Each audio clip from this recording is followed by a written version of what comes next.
people out, and then they're just gonna drop these bombs from these drones. They don't even set foot on it. They're just bombing the nations. You know, Mark Anthony Gaines, brother. Welcome to the show. We out here, man, who know that something is going on in the world. Something is going on in America. Something is going on, across the nation. But we just really haven't, put our finger on it. How do you know people don't know yet? Because they're killing blacks, and yet women are still twerking in the club. They're killing blacks and Hispanics, and you know what? Us Hispanics, we're still in gangs. We're still fighting for turf. We're still tagging up the walls. You know what I'm saying? We're still fighting amongst each other, and they're gentrifying our communities. So the reality is that, something is going on in America, and we're asleep. Right. Black, Hispanics, and Native Americans are asleep. White folks are taking their children to the shooting range, and they're training them how to use weapons.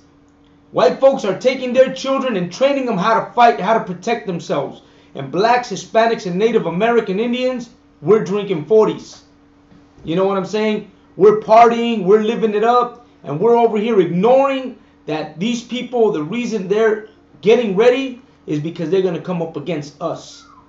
And how do you know that? Because every time you look into the social media, another black, Hispanic, or Native American Indian brother and sister are either being murdered, killed, beaten, raped, or disappeared. And you know why they're doing that? Because they hate you. Because they have a natural, perpetual hate for black, Hispanics, and Native American Indians. And why am I saying that? Because if I open up my history book will show me throughout all centuries what they've done to my black, Hispanic, and Native American Indian sisters, brothers and sisters. You know what I'm saying? That's without a doubt. I ain't making this stuff up. This is not something that I decided to wake up one day and just, oh man, he hates, and just have hate for somebody. No, man, I don't have hate for nobody. I hate the crimes that have been committed on my brothers and sisters, and that they're committing on my brothers and sisters to this day. I'm the person that when I see that, that video of a police officer pulling a brother or sister out of the car and beating them, kicking them in the face, tasering them while they're not doing anything wrong, man, that's where my hate is coming from. That's what I call, righteous hate. Righteous hate is a hate that I feel because they're doing something to one of my brothers and sisters. And why do I call blacks and Hispanics and Native American Indians my brothers and sisters? Because we have one thing in common. We have the same enemy. Right. The enemy that's my brothers is also my enemy. The enemy that has brought my black brothers into captivity in America and has always treated them and forgotten about them is the same person who's done that to my Mexican brothers and sisters. Is the same person who did that to my Native American Indian brothers and sisters. Go ahead. I got a scripture too on that, sir. Go ahead. Jeremiah 50:33. Thus saith the Lord of hosts, the children of Israel and the children of Judah were oppressed together, and all that took them captives held them fast. They refused to let them go. And you see that? The same people who took my black brothers captive when they came in the transatlantic slave trade are the same people who did that to my brothers in Texas, who were known as what were they called? Not deputies, not sheriffs, but Rangers. The Rangers, exactly. The Rangers in Texas were doing the same thing to my Mexican brothers and sisters as the white man did to my black brothers during the transatlantic slave trade. Go ahead. Also, too, when you do the history on it, the Rangers had a strong hatred towards the Hispanics in Texas. God. They were the ones hanging us. They would a mob would kill families. God. You know what I'm saying? They would do the same things that they were doing to the black people in the South. They were doing the same thing to the Latinos in the Southwest. Right. Same year, same everything. You understand? But we don't know that today because the white man is the devil. He hides that information so we won't realize that we have a common enemy and that we're both the same people. Right. That's why they hate us. That's why they hate black people. That's Right. why they hate North American Indian people. Right. You don't see them doing that to Arabs, the way Right. they treat us. You don't see them doing that to Chinese people. Chinese people are immigrants too. Why don't they deport them? Right. They killing dogs and rats and feeding them to us. You know what I'm saying? They doing worse things than us. We do good things in here. The only reason why we bad in America is because the damn white man is the devil. That's right. He makes us think that we gotta be like him. Right. All that gangster and gangbanging and selling drugs, that comes from him. That's right. Us, when we first came to America, we was hardworking people. Right. You know what I'm saying? God. They forced us to be the way we are, you know? God. And let me tell you something, these things that they do, they're evil. Texas Rangers are evil. These are evil people. Like, if you're Hispanic, just for them back in those days to say the Texas Ranger was coming up the street, that would bring fear into a Hispanic person. When they would say Texas Ranger, it's the same thing as a black man hearing the word a KKK member. Right. Same thing. If they said Right. KKK, it was equal to saying a Texas Ranger. But you know what? The white man is so evil in America that they get these people, these Texas Rangers, and they make movies of them. And they make them seem like they're the greatest thing out there. Chuck Norris was a Texas, what was that? The Ranger? Yeah. Chuck Norris Right. was a Texas Ranger Right. in his series. You know what I'm saying? And they put Chuck Norris and made him look like he was the hero. Now he was out there to save everybody. How you gonna get a monster like a Texas Ranger and then try to make that name or that word sound like something positive? It's like getting, getting the name Michael Myers, right? And then trying to make it seem like Michael Myers the saint, or Hitler the saint. When are they gonna make a movie and show Hitler as a good guy, a saint, or a savior? You know what I'm saying? America is so evil, man, that they do stuff like that. Right. But you know why? Because since it's not being done to them, those people are being looked at as if they're heroes. Go ahead. Gone. And if I could bring a scripture out, Ecclesiastes 10:7. I have seen servants upon horses, and princes walking as servants upon the earth. Right. If I could, who are the servants is talking about on the horses? The white man. Right. The white man's on the horse, goddamn ranger, with all the power in the world, Right. killing and murdering the innocent people on the earth. Right. You know what I'm saying? They're the ones in the cop car riding around in the neighborhood trying to see who has drugs, the same drugs that the government put in our ghetto so they can target us. Right. The white man is a servant. Right. You know what I'm saying? He's the one on the horse. He's the one up there right now. And then it says, and princes walking as servants. We are the princes. Right. We are the Israelites. We're the chosen people of God. Yasharala. You know what I'm saying? That's right. And we're servants right here. And you know That's what? what's They going on. make the Texas Rangers, that whole word Texas Ranger, they make it seem like it's something positive. Like if the Right. Texas Ranger is something to look up to. Right. But if you ask a Hispanic, back in the days when the Texas Rangers were running around like the KKK did against my black brothers, you'll understand that the Rangers were nothing to see as a positive image. The Ranger was a negative image for Hispanics. And let me tell you something. The problem today is that people think, when you say the Rangers, they were out doing good because those people should have came legally to America. And maybe the Rangers wouldn't have been doing that to them. Well, let me tell you something. Those Hispanics were born, raised with families, second and third generations in Texas, in Nevada, in Arizona. This was Mexican territory in the time of the Rangers. They were invading territory that was Hispanic, that was Mexicans. And let me tell you something. Even after the Treaty of Hidalgo, the Treaty of Hidalgo was a treaty made between Mexico and America. And that treaty was a promise that the Hispanic people that lived in this side of the border were allowed to keep their territories, their homes. They were allowed to keep their land. They were allowed to get fair education. They were allowed to become citizens of the USA, the America so-called. They were allowed all these things. They were allowed, you know, to prosper in this country. Fair education. And let me tell you something. These Rangers made it seem like these people were illegals on this side of the border. Made it seem like these people, these Mexican people that lived in America in that time, as if they were criminals. But let me tell you something, they weren't criminals. They had land here in America. They owned this property. Way before the white man set foot here, the Mexican already owned these properties and these lands. Right. But the white man made it seem as if these same people that were raised and born here were invading this place. Right. And these Texas Rangers, what they did was discriminate, murder, kill, and destroy our Hispanic people. And I'm using the word Hispanic, even though I know that's the wrong word to use. But today in our time, we're so dead on wording that we're thinking we're Hispanic. We're thinking we're Latino. We're thinking we're, you know, all these things that we're not. But let me tell you something. We're so bad that today, a lot of Mexicanos, you know, you're going to understand where I'm going to come from with this.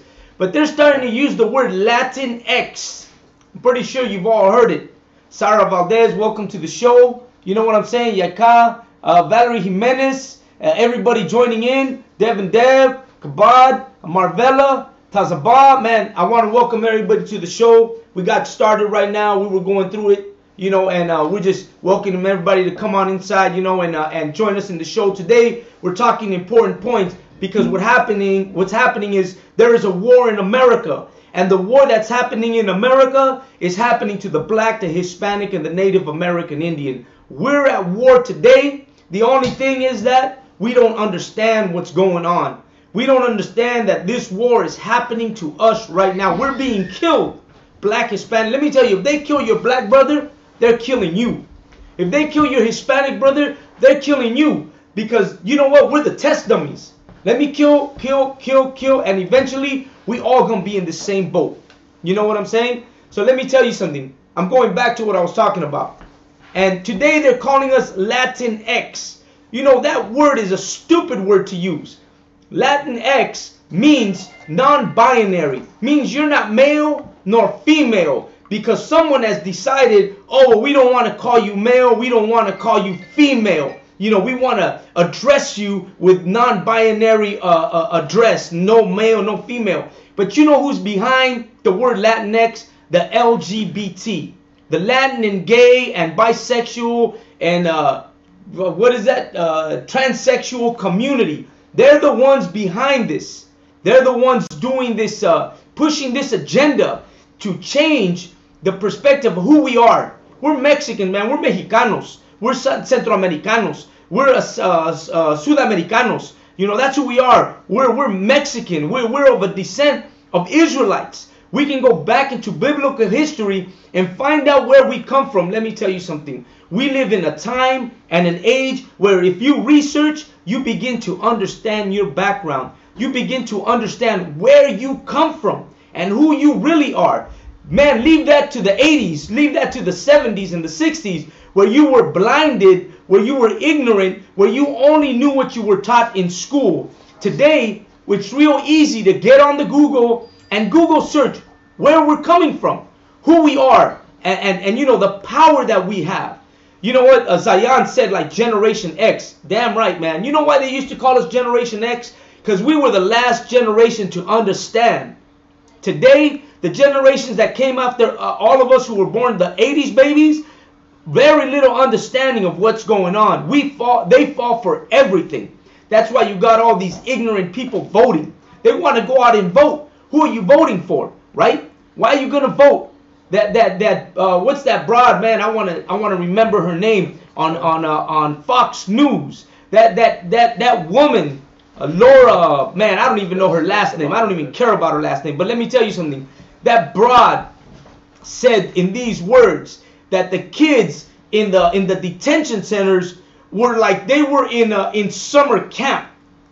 Like, this woman is comparing these kids in the detention centers to kids in a summer camp. That's the kind of ignorance we're dealing with. The news that we hear today is a news of nothing but lies and how could I manipulative words and manipulative ways, points of views that confuse everybody. And this confusion is destroying black, Hispanics, and Native American Indians because we're cooning. We're becoming part of a society that hates us. We're holding hands with the people that have bred hatred and destruction against our own people. You know what I'm saying? They're talking about that our kids that are in these detention centers should be, looking at it as if they're in summer camp. God damn, these people are monsters. What kind of person would do that? Go ahead. If I could too, sir. It just shows you the lack of compassion that they have for us as well. Because they saying that because they can't relate to us. Right. They can't sit down and realize what they're doing to us because the white man is just a selfish monster. A selfish individual. Right. The white man is a selfish individual. Go ahead. I have a precept, sir. Read that precept. The book of Proverbs, chapter 11, verse 21. Though hand join in hand, the wicked shall not be unpunished, but the seed of the righteous shall be delivered. So listen, even though we're hand in hand with these people, and we want to side with them, even though we want to side with them, like a lot of blacks and Hispanics, we are compassionate people. You know how we're compassionate people? Because we've been robbed, raped, and murdered for so long from these one people, but we still show love to them. We still go fight in their wars. We still forgive them for everything they do to us. Right. We still forgive police officers for killing our people. Right. That's how much compassion we have. But let me tell you, the white man, and I gotta say it, man, it may sound racist, but the white man has more compassion for animals than he does for black, Hispanics, or Native American Indians. Right. And you know how you know this? Because the white man will march in thousands to stop the killing of whales, stop the killing of zebras, stop the killing of animals, stop the killing of fish, stop the killing of the forest. But how many have gathered to march for what's happening to my brothers and sisters in the detention centers in America today? Right. A lot of them are sitting in their homes.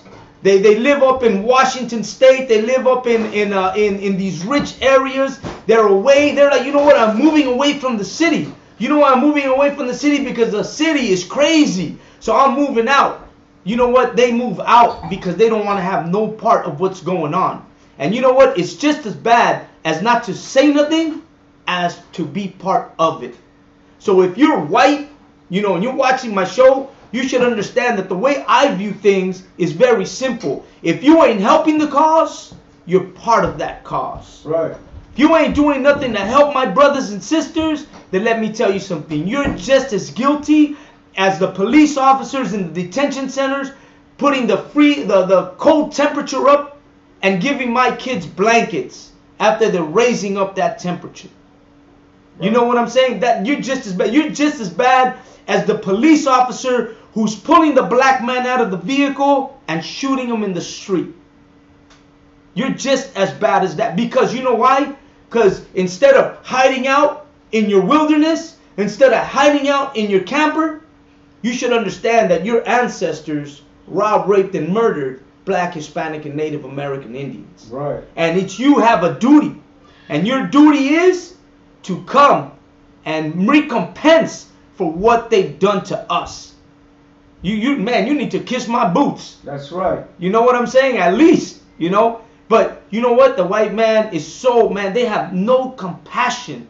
No compassion. They want to go bake their goddamn pies, celebrate their 4th of July. They want to go out there and gather once in a while, but they'll never come forward and apologize for the atrocities and crimes that they have committed against black, Hispanic, and Native American Indians. Right.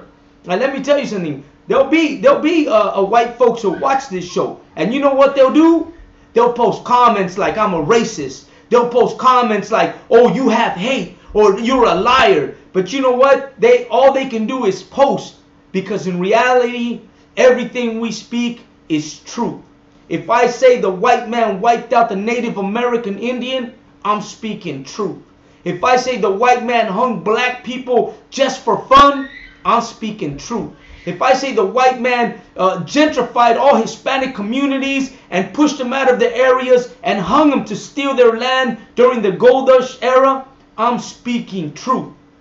You know what the white man needs to do? He needs to sit at his Christmas dinner table and tell his children how they acquired America. And tell them the story of how their ancestors hung black Hispanics and Native American Indians. That's what they need to do. They need to try to understand that what they've done is a crime of the ages. Right. That's what it really is. It's a crime that will never be erased.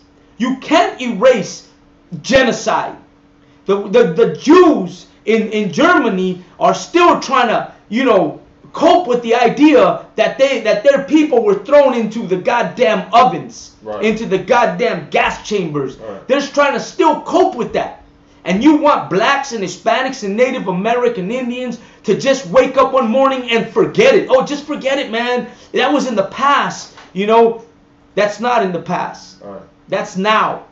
My people still suffer from what happened to those people. Right. My black people are still in poverty and still dealing with 500 years of living in that condition, that mental condition that they fabricated onto them. Go ahead, brother. Also, too, on what you were saying, sir, like I want to touch on it, about the people in the Holocaust.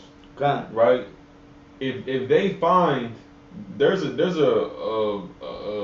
it came out on the news. It came out on some type of news, right? They found a dude who used to be a German soldier. Mm-hmm. He was part of the army of the Germans. He did all that. He killed the Jews and did all that stuff. And he's old with a goddamn oxygen tank. Right. And they still took his ass to court, and they still, made him face punishment for what he did. And that's Right. in the past.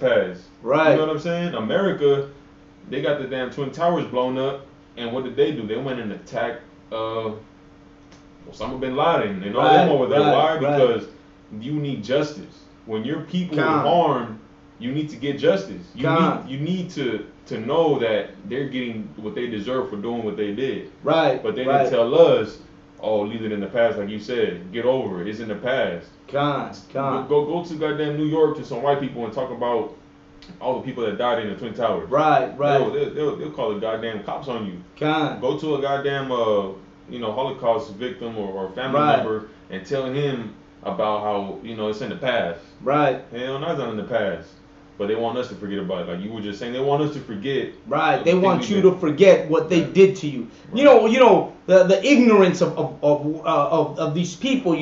Like right away they'll attach. Oh, because you're white. They want to say white as a color, but that's the ignorance of people today.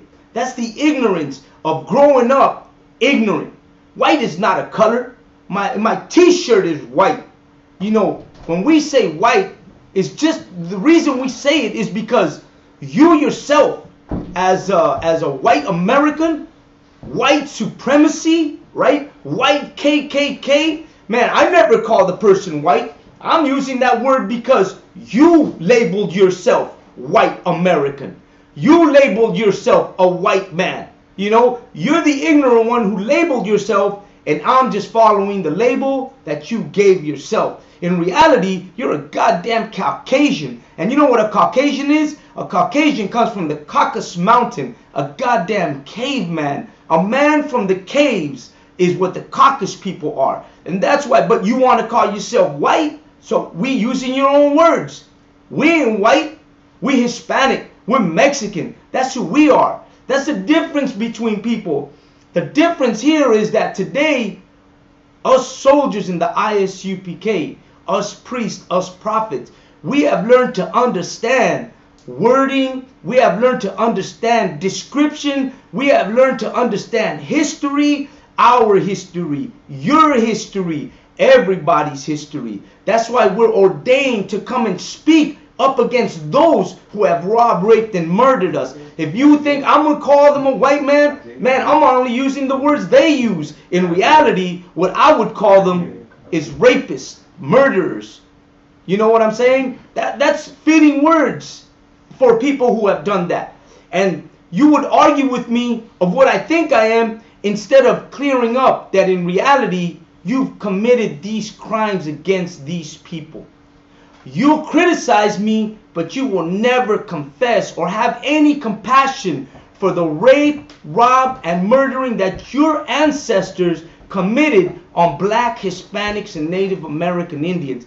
And take it, I'm not talking about only Hispanic people. If I was a racist, I'd only be talking about my people. But no, man, I'm here to speak for black, Hispanic, and Native American Indians because we're the ones who were hung.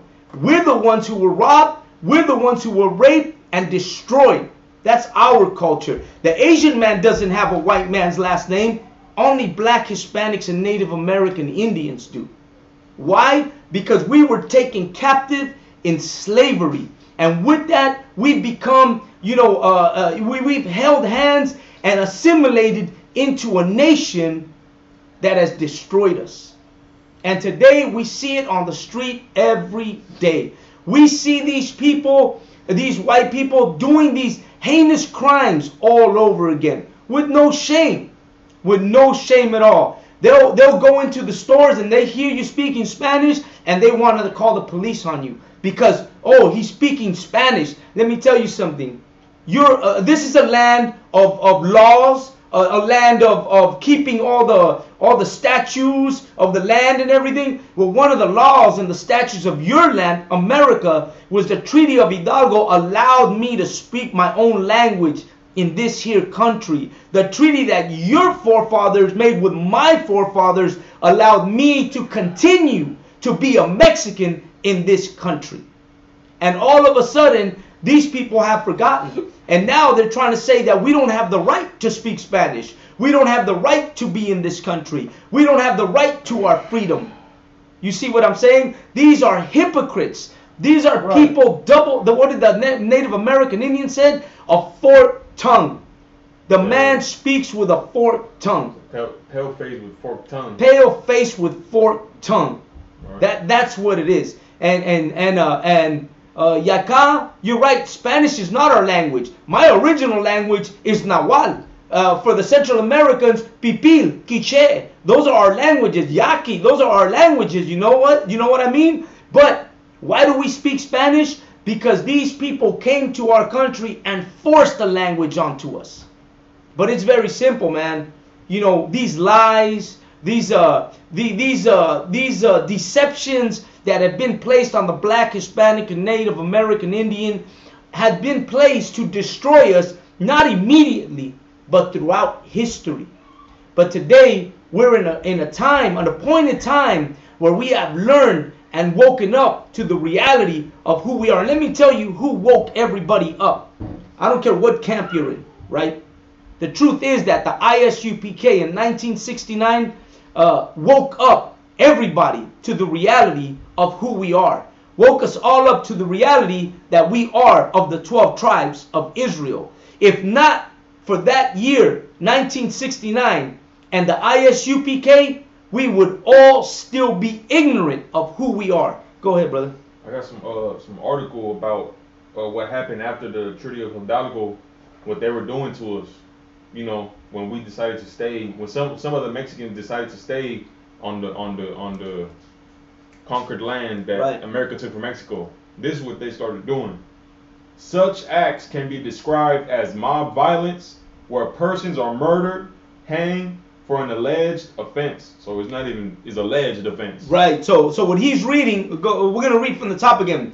He's reading off of an article that's going to describe what happened to us and how our land was taken back in 1849. And I want to tell you about 1849. Why 1849? Because in 1849 is during the gold rush era in California. And what happened is the white man, or these people from from England, because you don't want me to call you white, so these Englishmen decided there's gold in California, and they all rushed to make a claim in California. What they were really claiming was Mexican territory. And how did they take our territory? They robbed, raped, and murdered us. And this is an article that describes it. Speak loud. Go ahead and read that. Such acts can be described as mob violence. Mob violence. Not one hanging. But when they would hang a Mexican, they'd all gather together in groups. They'd have a picnic just to hang one Mexican. Go ahead. As mob violence where persons are murdered. A mob violence where persons are murdered. White people gathered in crowds to hang a black, a Hispanic, or a Native American Indian, and they mobbed in crowds to watch this happen. Go ahead. Are murdered, hanged for an alleged offense. So it was an alleged offense. That means it's not even true. They're alleging, they're making up reasons to hang these people. Let me tell you something. When we speak these things, white people have no heart. They got no sympathy. They got no compassion for black Hispanics or Native American Indians. To them, this is a joke because it's always been a joke to them because they're animals. They have no heart. They have no compassion. They don't understand what that is. Continue reading. Usually without a trial. Right. Usually without a trial. CHAAZAQ, absolutely right. Continue reading. Okay, ask them to search Lakia. Go ahead. So they wouldn't even go to court. They wouldn't even be like, okay, let's see if this is true or it's not. They just hang them. They just hung them. Murder them. Just murder them. You know what I'm saying? Go ahead. This grim fate of blacks and Mexicans in the U.S. was intertwined. So blacks and Mexicans, both of us intertwined, like we both went through the same ordeal. They were hanging us for any reason they could find. Go ahead. Salakia, Jeremiah 50 and 33, we just read. Right. Judah and Israel were oppressed together. Con, Jeremiah, exactly. The Bible. Judah and Israel are oppressed together. Right. Me and my black brother, we live in the ghetto together. Me and my black brother, we got the lower paying jobs. Me and my black brother are being pulled over by the police and being beaten and shot. Me and my black brother alike, we live on welfare. We're trying to make ends meet. Why? Right. Because we live oppressed together. Why? Because the Bible told us that we would be oppressed together. Continue reading, brother. This grim fate of blacks and Mexicans in the U.S. was intertwined. Both groups were lynched by Anglos. Both groups were lynched by Anglos. Now, you know what? That's the true name of the white man, an Anglo. Anglo is the word that you use to describe white people.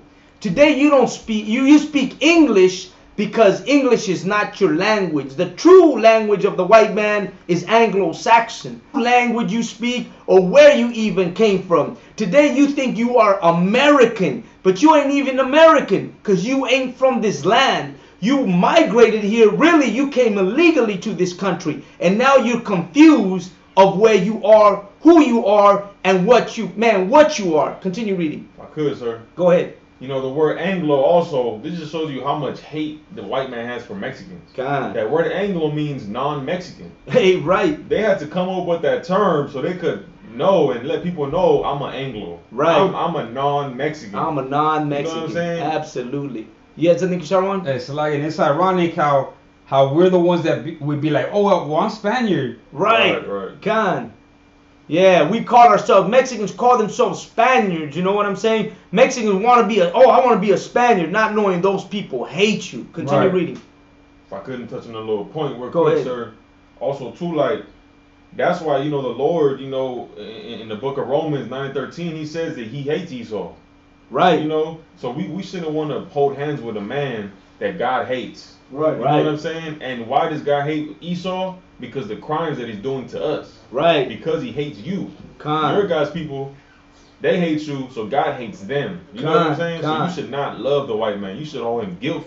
You should charge him for the crimes he's done. Right. He's a goddamn rapist, a murderer, an evil That's right. snake. Right. And let me tell you something. You know, a lot of black brothers and sisters come up against us. But how could you not feel what I feel when your sisters are being killed while they're pregnant?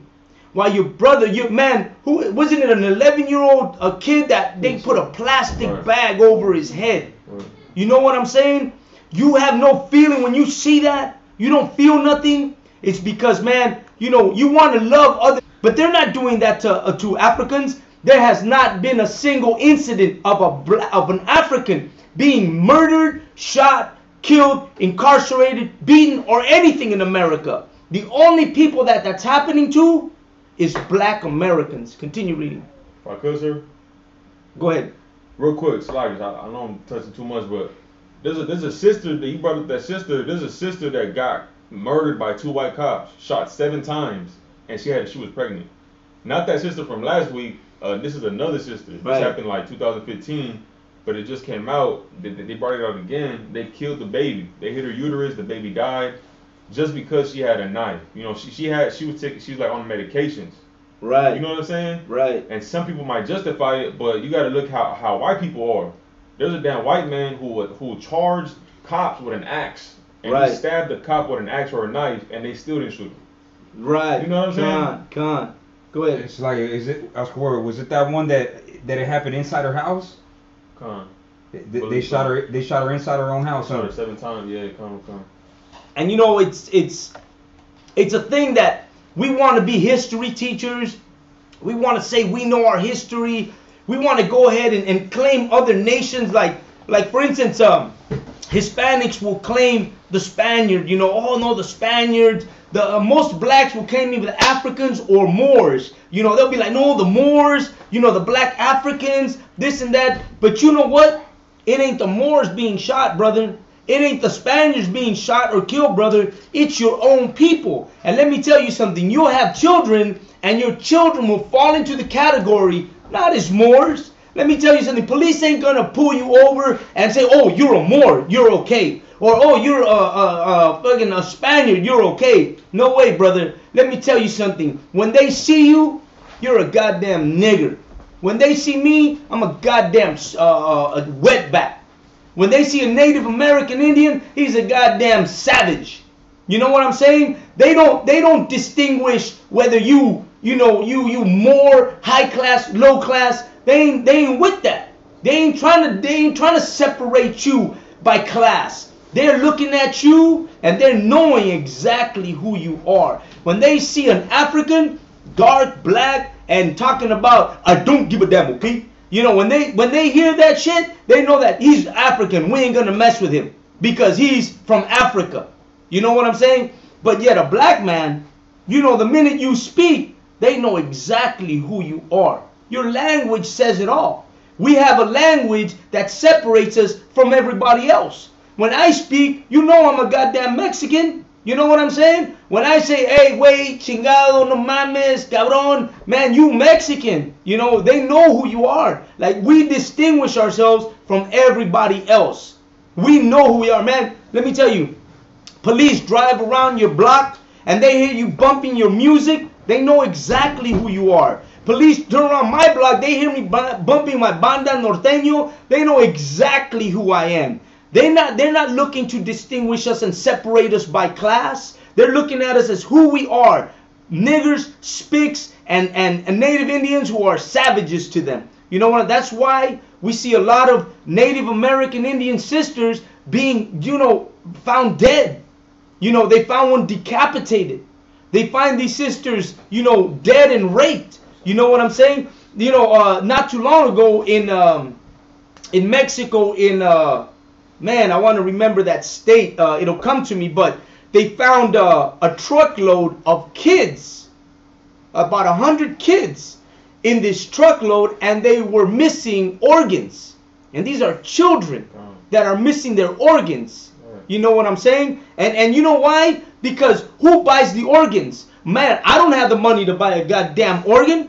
The only organ I'm going to buy is one of those Casios at the store. Other than that, I ain't buying no goddamn organ. You know what I'm saying? But these people, who's buying these organs? The rich.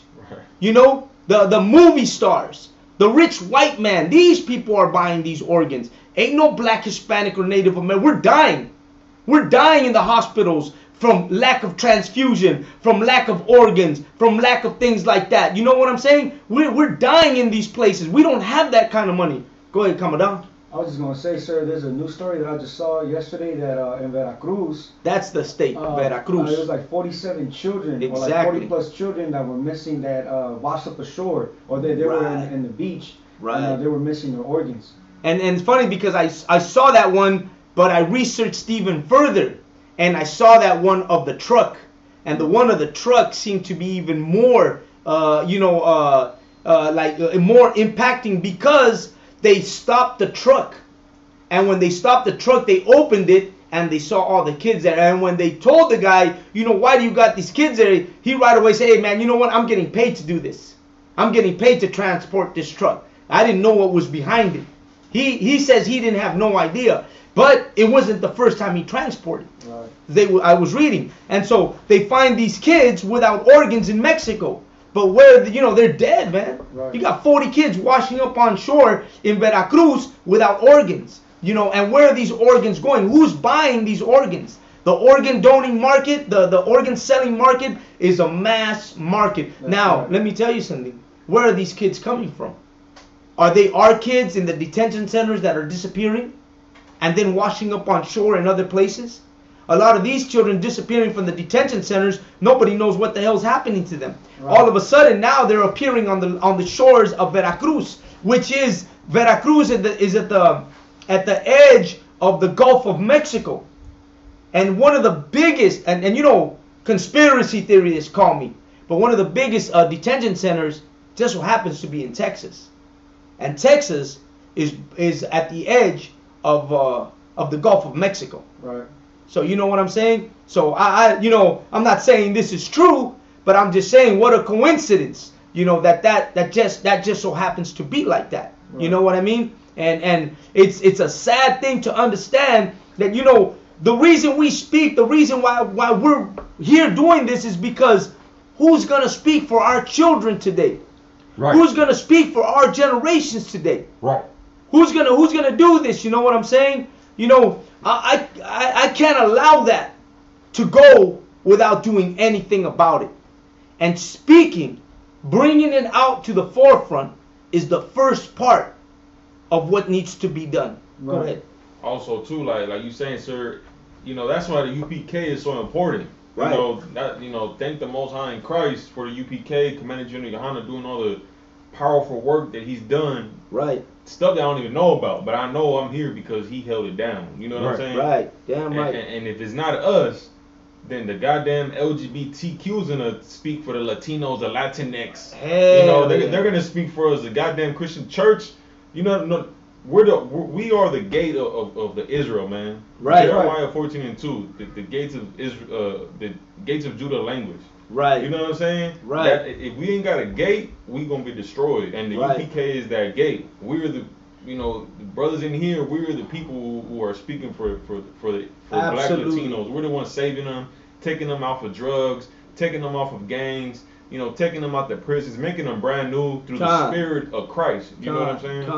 And it's true. Who are we gonna allow to speak out? Men or the LGBT? Right. Who's gonna make the choices for us? Men or the LGBT? These people are allowing pedophilia to be legal. Right. I get it. Men of God. Men of God. Khan. They're allowing that pedophiles are okay. And you know why? Because of the churches. And a lot of people say, no man, what does the church has to do with this? Well, let me tell you something. The biggest pedophiles is the Catholic Church. That's the biggest pedophile ring out there. The priests, the popes, the fathers, all these people have been known to be pedophiles. It's all over the news.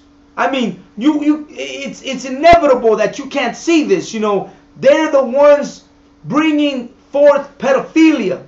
They molest children. You know what I'm saying? And you still want to go to the Catholic Church? You still want to pray to that white Jesus? Right. You still want to pray to that Virgin Mary? You know what I'm saying? Let me tell you something. The biggest task you're going to have is not against me. The biggest task you're going to have is to convince your family, your mom and your dad and your brothers and sisters that these people are devils. Right. And that pedophiles are in the Catholic and the Christian church. And that they need to get out of it. You know what I'm saying? That's why it's important to understand not only your history, but to understand who you are.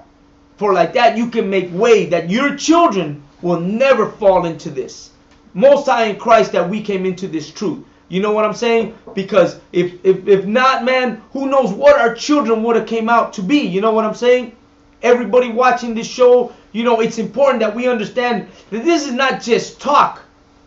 This is a movement that has to happen within ourselves to understand that it's an appointed time to get out of these churches. Roxanne, Priya, of course, great precept. Come out of her, my people. Yeah, come out of her, man. And where are you going to come out of? You're going to come out of America. You're going to come out of this country that allows this to happen. America is allowing these churches, these mega churches, to take your money and become rich off of you.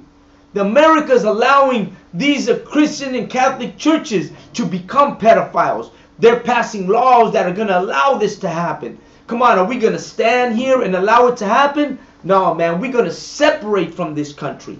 We're going to separate from what's happening here. Right. And when we say separation, we mean get your heart and your mind out of this place. That's right. Because that's what needs to be done. Right. You know why? Because it's time to break that chain. You know, you turned out the way, you know what, man, straight up, man, you know, you could have continued your path of destruction, but you've decided to tune into this show. If you're tuning into the show, it's because likewise, you decided to change your life at some point. That's why now you're tuning in. Why are you tuning in? Because you understood that life outside of the Lord is destruction. Right. Life outside of the Most High, keeping His law, statutes, and commandments is just wicked. It's just nothing that we should be part of. It's an appointed time, man. America's going to go to war. And the Lord is going to save His people. Why are we not going to be those people? You know what I'm saying? When the white man brings something up, we all want to be part of that. Let's be part of what the Lord is bringing for us. Right. And that is salvation. You know what salvation is? Salvation is that you're not going to go through that war. Salvation is that your kids aren't going to get shot in the street. Salvation is that you're not going to be a drug addict. You ain't going to be on that meth. You ain't going to be running around crazy, you know, what is that drug called that people are all tweaking on the floor and, you know, walking all, you know, getting all crazy. Have you seen that shit? Waka. Man, Most High in Christ, that people watching this show, you'll never fall into that waka. Right. You know what I'm saying? You won't be part of that. You won't be destroyed like that. You know what I mean? You ain't going to be half naked in the street, you know, walking around, acting all stupid and foolish, talking to yourself, laughing. You know, you ain't going to be those kind of people. You know, Molly, yeah, Roxanne, Molly, you know, popping them Mollies, whatever it is, you know. You're just not going to be that type of person. Why? Because you have sought out the Lord and you have decided to follow His ways and keep His law, statutes, and commandments. And you've decided to leave your old life and come into this new life. And this new life is exactly that, life.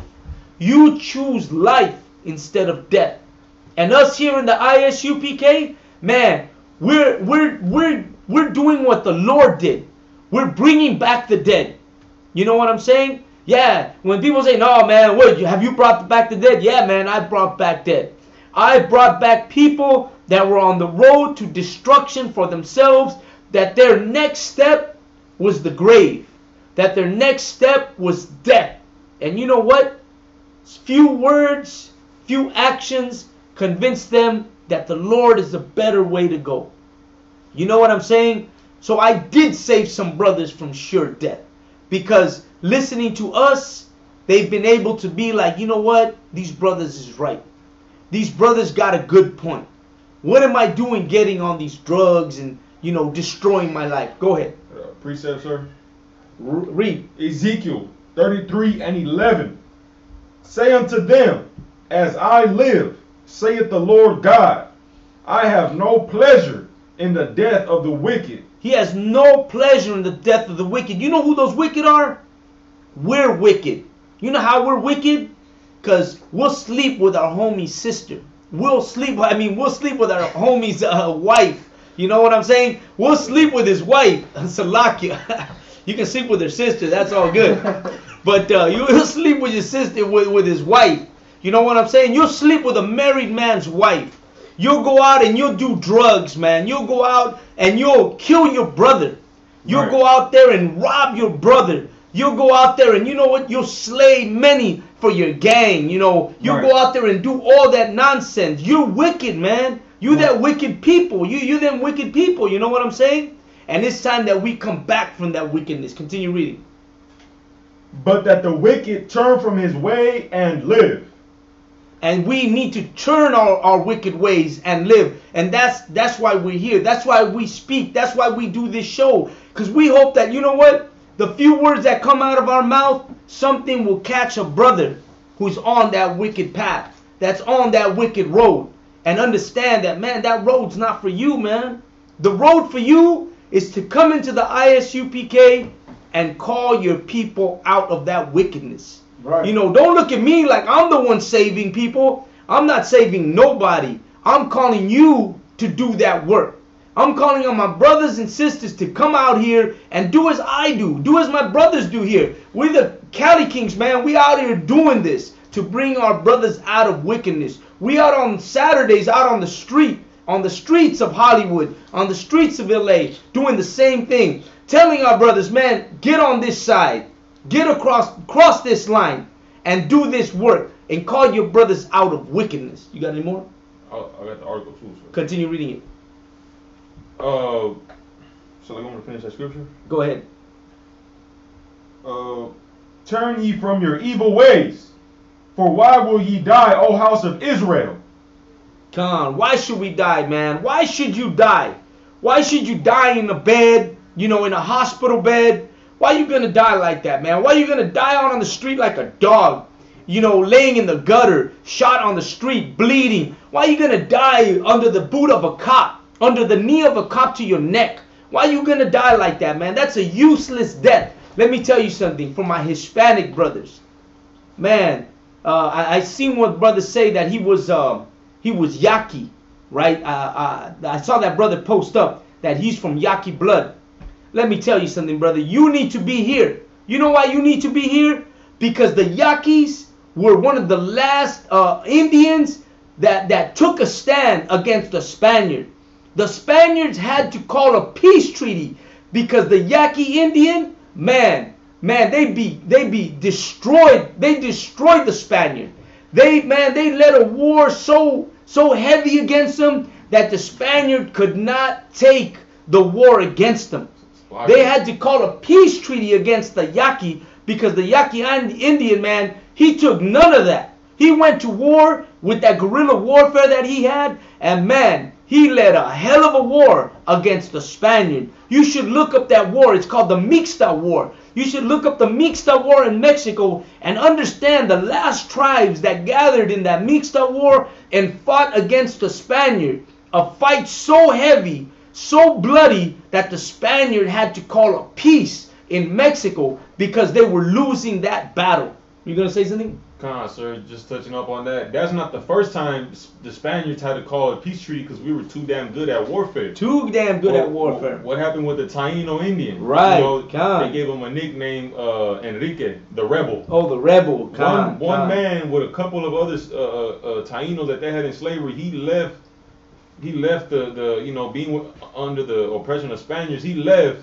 started his own little organization, and he ran the Spaniards out the damn Hispaniola. Damn right. They were embarrassed. You know what I'm saying? Right. They were getting word in Spain talking about we can't take them down, and they were fighting for years, and finally they're like, for the embarrassment of not being able to take them out, let's get up out of here. And let me tell you something. How do you know that? Because the Spaniards like Cortez and the generals on them, they always had to write back to Spain and tell them the condition of what was happening. Because only like that were they were going to send reinforcements or send food or send backup to them. Only by them writing letters were the only way that they could get that backing. So they always had to write letters. And today, those letters still exist. And out of those writings, you can see how I'm talking about the Yaqui Indian right now, how the Yaqui Indian, their war was so bloody against the Spaniard that they had no choice but to call a peace treaty with them. So, man, if you're from Sonora, because the Yaqui is from Sonora all the way down to Mazatlan, Sinaloa, all the way down to Sinaloa, they had a lot of Yaqui. And that Yaqui, man, that was a true warrior. Right. That was a man. That was a monster. You know what?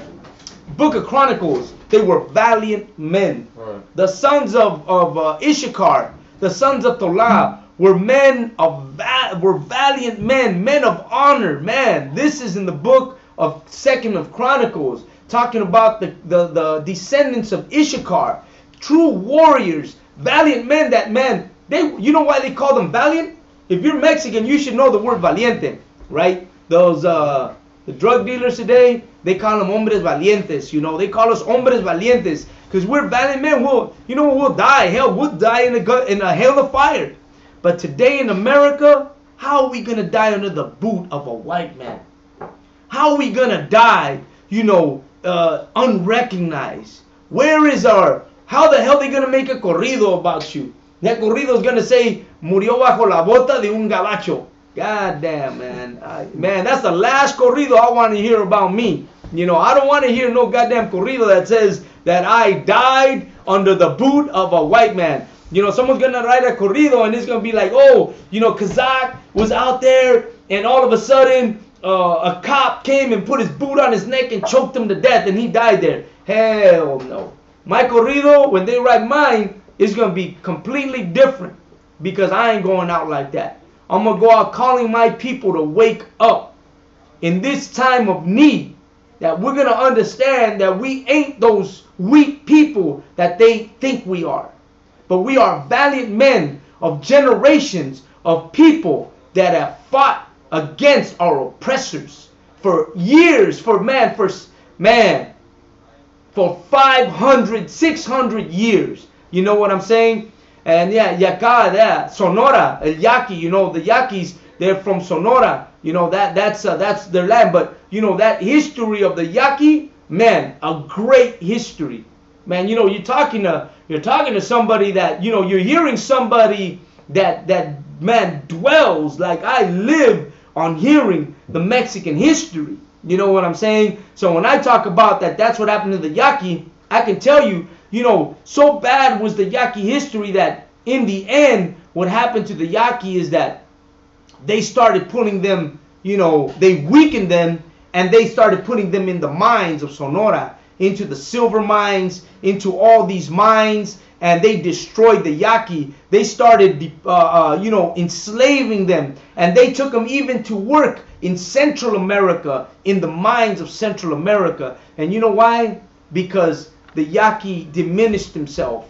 They lost their warrior status, just the way the Aztec, just the way all of us lost, just the way, the guerrilla wars, just the way the native Indian, just the way we all lost our status. We all lost that spirit. We all lost that fight in us. But you know what? I'm going to tell you something.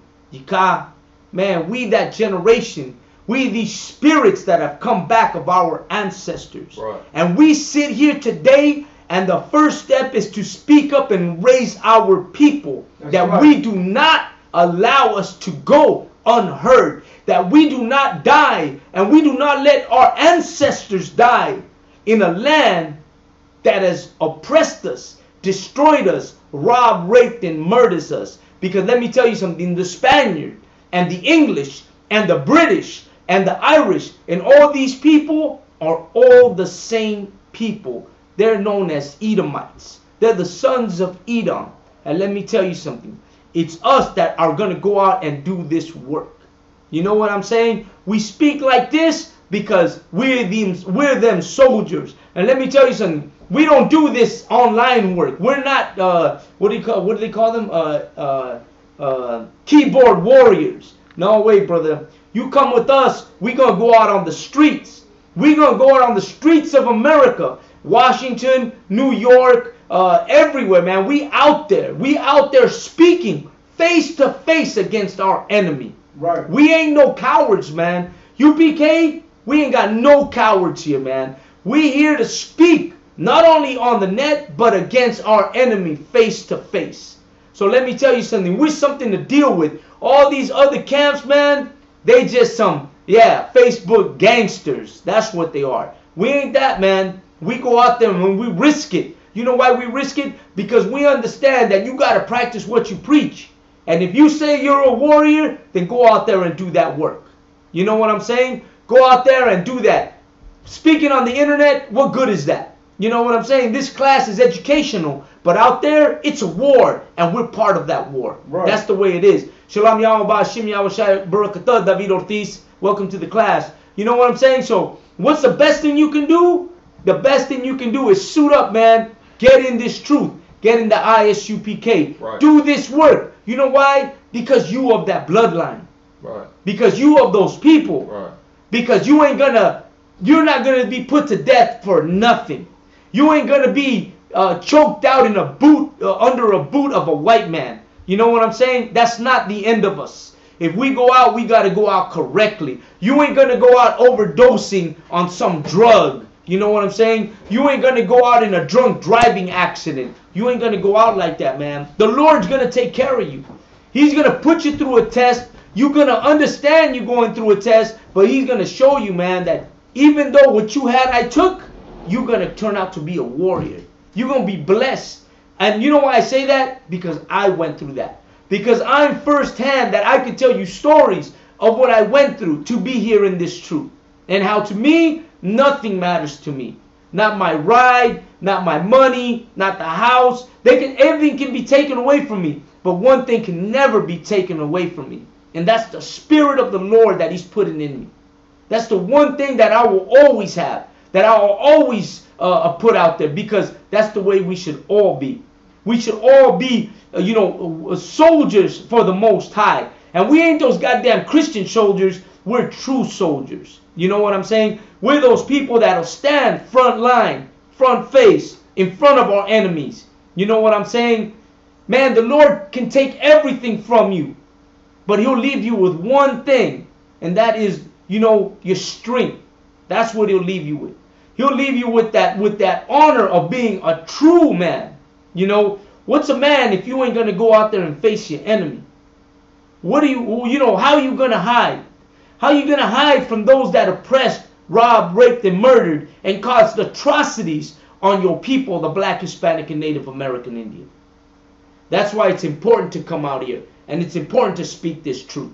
And it's important to know that when you suit up and do this job, man, the Lord has appointed you priest and officer to do this job. Right. You know what I'm saying?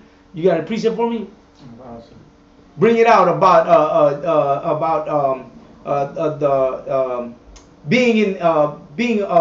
doing the work for the Lord.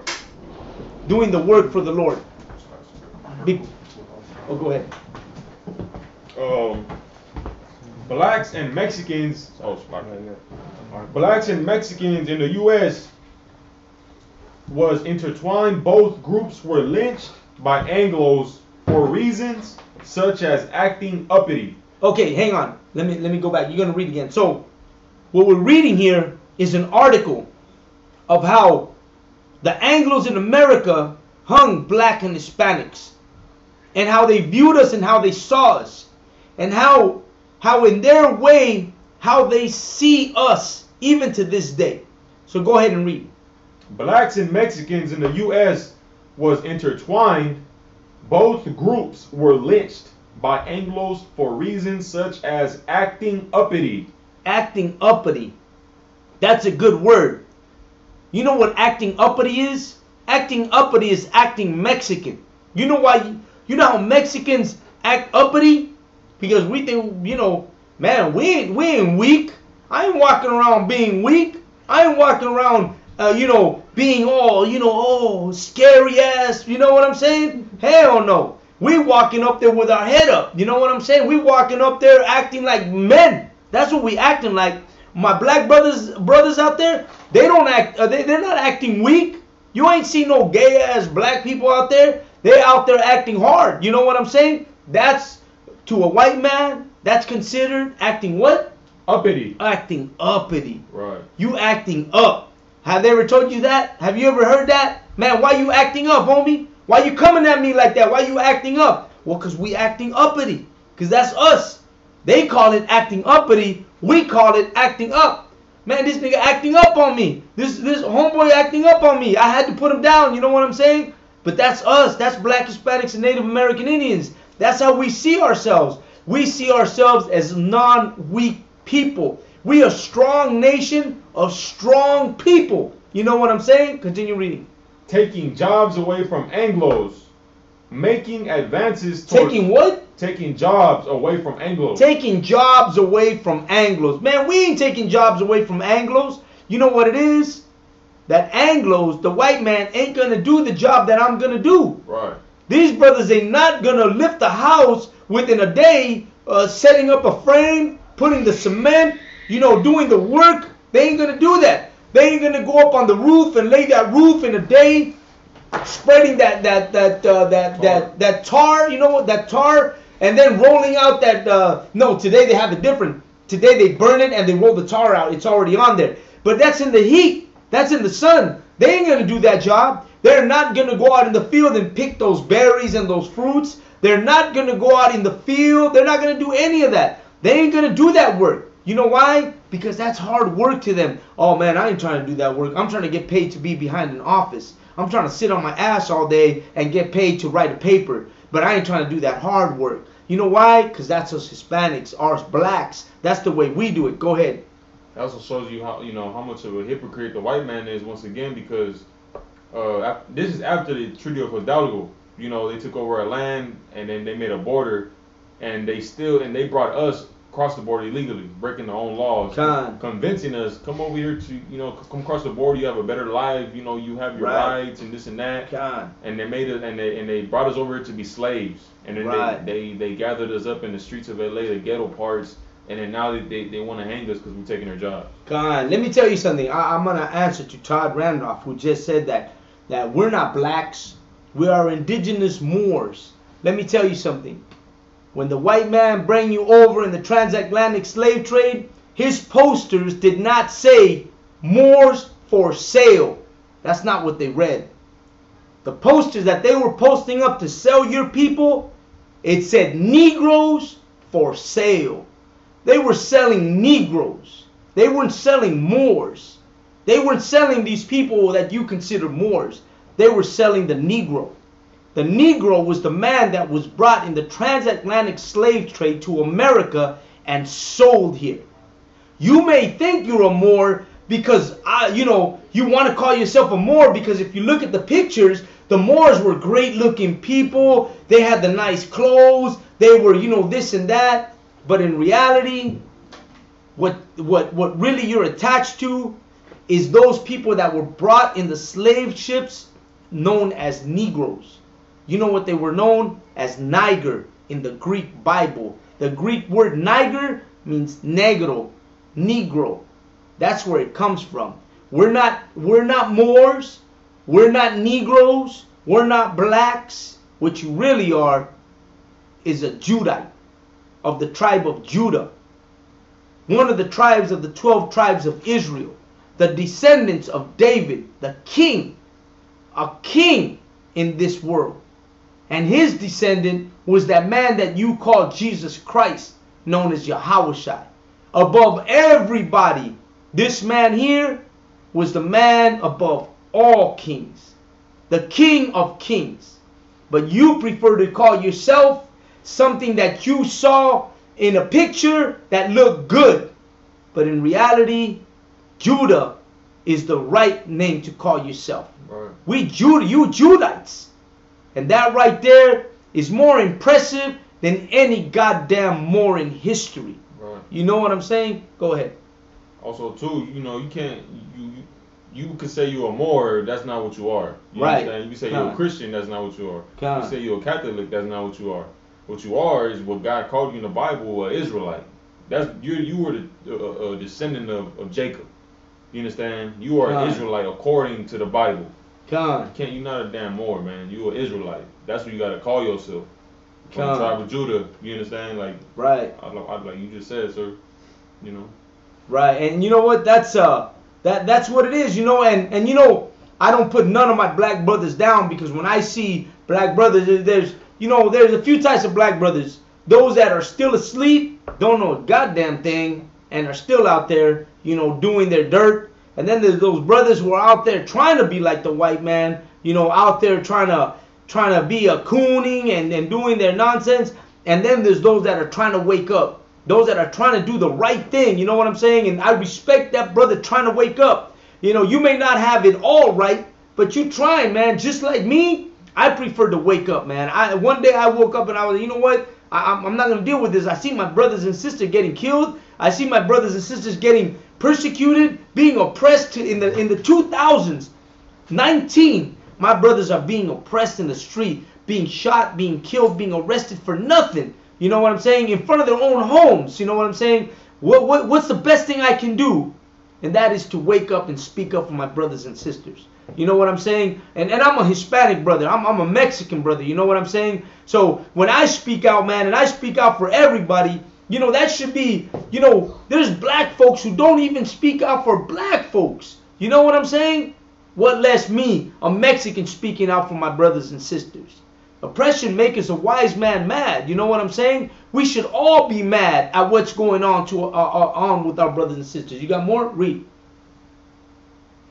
Taking jobs away from Anglos, making advances toward Anglo women. Oh, that's a good one. They used to accuse us of making advances on Anglo women. And you know what? I'm going to tell you something, man. I seen a video the other day. An old school buddy of mine posted the video of an old song by Grandmaster Flash, that a hip hop, a hibbit to the hibbit of man. Oh, I love that song. You know, that, man, old school favorite. But when I was looking at that music video, they're at a pool, and there you got 4 brothers rapping old school black rap. And you know what? All the women were white women in bikinis. All of them. Not a single sister in that video. You need to look it up. You need to watch that video. Rapper's Delight. And then see that video, man. And it's, you know, that's how you know, brainwashed we are. That we'll sell our jewel. What's our jewel? Rap music is a jewel for black people. Lowriders and you know, oldies is a jewel for Mexicans. You know, Chicano rap, all this jewel for us. And we'll sell it to these people who will in turn take it and destroy it. And give it to the dogs. What is that precept? Don't give your... cast not your pearls. Cast not your pearls to onto the swines, right? Unto the what? Unto swine. Unto swine. Cast not thou pearls unto swine. Let me tell you something, man. Cast not your pearls unto swine. My black brothers and sisters have cast on one of their pearls, which is rap music, and have cast it onto swines. Has given it to these white people to destroy. To now take it as their own, and you know what? Make a mockery of that music. My brother Malacam, the corridos, yeah, you know what? So far, we haven't seen anything, you know, Most High in Christ, you know, Chalino died, but our corridos are still straight, you know. But who knows what comes up next, you know, when they're going to get these corridos and start giving into, you know, a homosexual community. And we're going to start seeing stuff like that because we're good at casting our pearls to the swine. So, you know, go ahead. Can I respond to this brother? Who is this? Goriello 1? Uh-huh. This brother pulled out Amos 5:26, but ye have borne the tabernacle of your Molech, and Chian, your images, a star of your God, which ye made. So hold on. Brother, are you trying to say that the star that you call star is Molech? That's exactly what is he's that getting what he's saying? That's exactly what. Brother, you gotta understand. You know. I'm gonna say this though. I'm gonna say this, bro. We're talking about the destruction of black Hispanics and Native American Indians. Yeah. We're over here speaking about how our people are being killed, how we're living in a time of oppression, how there's a war going on against our people, and ignorance flourishes. Right. With something as ignorant as you're wearing the star of Molech. That's what happens when you're not in the UPK. Exactly. You ignorant of the truth. You know that this brother here or this person here will never speak up for his people. You know why? Because he's too busy trying to find excuses of why not. You know what you should do? If you're really interested in knowing the Lord, then you should be helping the Lord's people. Not criticizing us. What good? You know, well, I could take this off and it will make no difference. I'll still speak the same. I could, you know what I'm saying? Go ahead. For the record, that chain he has on his neck, you can go down to the scripture, so it's like, where was that at? Yeah, the star, yeah, that one right there. But you have borne the tabernacle of your Molech Shin, your images. You understand? The tabernacle is talking about the church. Right. Your Molech. Molech is talking about a god. You understand? Right. And Shin is another god. You understand? Your images. So Molech is not talking about a star. Right. It's talking about an image. An image, exactly. You understand? Like an image, like a graven image. When you look up Molech, it's a graven image. It's a cow. Right. That's the god that the Amorites used to praise. They used to burn their babies. You understand? That's Molech. The star of your god. The star is not talking about a literal star. It's talking about, like Christianity. What's the star of Christianity? White Jesus. What's the star of Catholicism? The Virgin Mary. That's what it's talking about when it says star. It's not talking about a literal star. You understand? That's what it's talking about. God. Hey, perfect. Let me tell you something. I got this other brother talking about Santana. It's not Santiana, brother Byron. It's Santana. You think I don't know? You think I don't know my own history? Santana didn't surrender anything. It's a peace treaty. It's called the Treaty of Hidalgo. You should look up the Treaty of Hidalgo. And while you're looking up the Treaty of Hidalgo, you should look at Chapter 10, how it was taken out of the Treaty of Hidalgo. The United States took out Chapter 10 because they decided that everything is good in the treaty except for Chapter 10. Before you come up against people like us, you better understand your own history before you speak up against us. Because we come educated with what we're speaking about. You think I don't know about Santana? You think I don't know about the peace treaty that was made between Mexico and the United States? The problem is you don't understand what Chapter 10 is. If you did, you'd put it up right now and tell me about Chapter 10. But you have no idea what I'm talking about when I say Chapter 10. Something you have no idea about. Shows your ignorance when you come up against a person like me telling me about Santana. Brother, you have no idea. And with that I'm saying should be enough to for you to understand. You need to log out, go understand your history, check out the Treaty of Hidalgo, Chapter 10, and come back and then argue. As for now, man, check yourself out, brother. Don't get into this conversation if you don't know what the hell you're talking about. And it's not Santiana, it's Santana, brother. Anyways, let's move on. He was saying about the Star of Molech. You know what? We deal with the Star of Molech every weekend. You know what the Star of Molech is? When we go out to Hollywood and those stars on the floor, that's the Star of Molech. Because, yeah, that's the Star of Molech because people worship these stars. Worship, I don't know who, name a movie star. Anybody, any of those movie stars. Right. That's who they worship. They worship these brothers, man. They worship, not these brothers, they worship these stars. And they pay tribute to these stars. They go out and take pictures with these stars. And then they go home and put them on their walls. And they worship these stars. That's a Star of Molech. This that I'm wearing, this is not a Star of Molech. If you had any understanding of a Hebrew, you would know what this is. But you're speaking because you have no understanding of what the ancient Hebrew language or the alphabet is. Right. And that's why you speak. You know what I'm saying? Right. Go ahead. Making advances towards Anglo women, cheating at cards, practicing witchcraft, and refusing to leave land that whites coveted. Additionally, Mexicans were lynched for acting too Mexican. For example, if Mexicans were speaking Spanish too loudly or showcasing aspects of their culture too defiantly, they were lynched. Listen, man, Mexicans, once again, we're here to speak for our brothers and sisters. We're here telling you this history of what happened to black Hispanics and Native American Indians. If you're black, Hispanic, or Native American Indian, this history that we're speaking, you know what? Let me tell you, it's for you. Because your ancestors were lynched. Your ancestors were robbed, raped, and murdered. That's why we're speaking for you. We're speaking for you because nobody else will speak for our brothers and sisters. So we have to do it. We ain't here to criticize. We ain't here to do nothing like that. It's very simple. If you're not black, Hispanic, or Native American Indian, this conversation is not between me and you. This conversation has nothing to do with you. You can find your way out. Because you know what? Obviously, you have no sympathy and you have no love for my people, black, Hispanics, or Native American Indians. So, since you have no compassion for us, you could never understand the words that are coming out of my mouth. Because they don't reach your soul. They don't reach your spirit. This is a conversation between those who have been oppressed and those who are trying to wake up the oppressed. That's who we are. And that's why we come out and speak these things.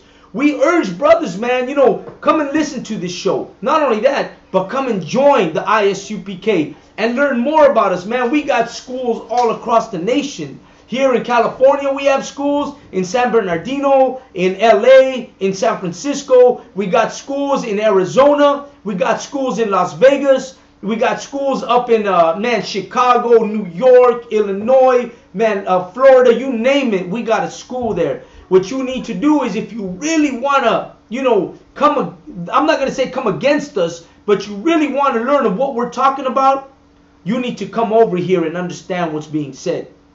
You need to come over here and really hear what's being taught, because no one has really come out with this truth. You know what I'm saying? Yahweh Ben Yahweh, you know, what are you doing in Israel? What are you going to Israel for? Israel's not our land. That's not our home. That land is not ours. That land is the land of that Jewish man that has taken that place. We live in captivity. Our captivity is here in America, in Mexico, in Central America, and other countries. We're being held captive. That's where we are. Go ahead, read.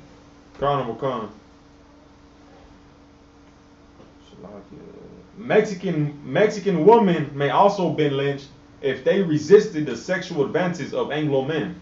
How wicked is the white man? Right. If a Mexican woman resisted to sexual advances, they would be hung. And let me tell you something. That's a great point. You know why? Because a lot of people talk about, you know, that Mexicans are half and half. We're half-breeds because our women were raped. Let me tell you something. The reason they put that up is because Mexican women prefer to die than to be raped by a white man. We would not take that rape. Our exit was death. Men would rather die than fall captive to the Spaniard. Women would rather die than fall captive to the Spaniard. You know, Mexico has a famous woman. Her name is Malinche. Malinche is a famous woman because she was one of the few women who took sides with the Spaniards. And if there was many, then they would have all kinds of different ones to bring out. But there was only this one woman in history whose name was La Malinche. And the reason why she was known is because she decided to take sides with the Spaniard. And by doing that, she decided to, you know what? She decided to, you know, betray her own people. And as she betrayed her own people, you know what? She became a historical reference for what we call a coon today. A sellout. Someone who would sell out their own people. And today, to use the word malenche is like to, to say something bad to somebody. To use it as a derogatory word against somebody. When you call a woman a malenche, you're a malenche. No, eres una pinche malenche. Una malenche is a person who betrays you. A person who goes against you. And we use that word in Mexico, a malenche, as a word to come against somebody. And that should show you that there was few women who would do that.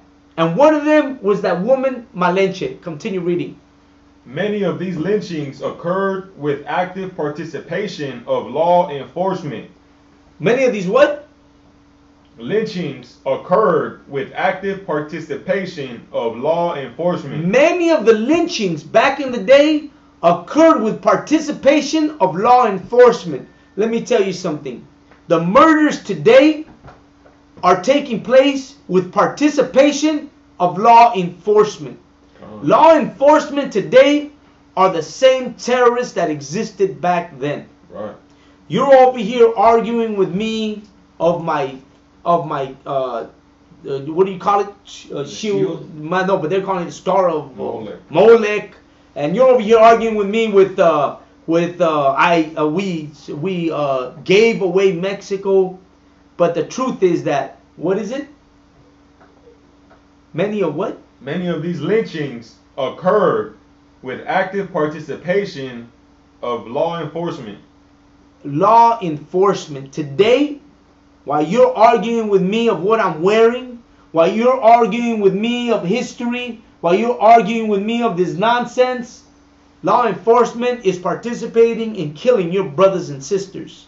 Law enforcement is participating in holding in cages my Mexican brothers and sisters. Law enforcement is participating in the selling of the organs of my brothers and sisters. And you will come up here and come up against me for something that I'm wearing. You're coming up against me because I'm talking about the tragedy of what happened to my people. You know what I'm saying? Let me tell you something, Mr. One. You know what I'm saying? That what's happening to my people and to your people and to black Hispanics and Native American Indians, that you're arguing is minimal, is a speck in dirt compared to what's happening to our people. It's like, is one a Japanese or Asian? I don't know what the hell Gorilla One is. Go ahead. It's like what I was gonna say is that ain't gonna fix people. No, that's not gonna fix people. No, is what you're talking about. Con. You know that's not gonna fix people. Go ahead. I was gonna say also the reason why they kill us, and alright, come. Go ahead. The reason is, the brother brought out earlier that they kill us for alleged crime, for something that they alleged. Right. You know what I'm saying? That means the reason white people get to walk away no matter what they've done, whether they stabbed a cop or not, was because they're innocent until proven guilty. Right. You know what I'm saying? For us, that law doesn't apply to us. Right. So we already guilty just by being black or Mexican. That's why they could kill us and they pay no repercussion for it. Go ahead. If I could too, that's why when the white man kills that little baby in the abortion room, he don't go to prison. Right. But if a brother hurts his woman and the baby dies, he goes to prison for murder. Right. And also too, the real Molech is abortion, the abortion clinics. Yeah, damn right. That's the modern Molech today. Damn right. How did they worship Molech back then in biblical days? Damn right. They will build a calf and they will sacrifice babies to the calf. Damn right. Let me tell you something. What happens with Mr. Gorilla One, whatever the fuck his name is. I never seen Mexicans at the Black Lives Matter rallies. You ain't never seen blacks and Hispanics united like we are in the ISUPK. That's right. Right here in the ISUPK, my brothers and sisters is black, Hispanic, and Native American Indian. Right. The problem with you is that you ignorant and living in a world of dream. We ain't living in a world of dream.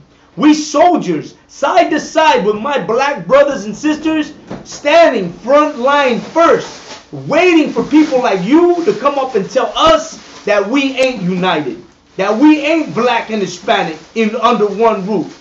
Right here, ISUPK, man, we changing the way that things are. Black Lives Matter. Black Lives Matter was made by a homosexual. What is that?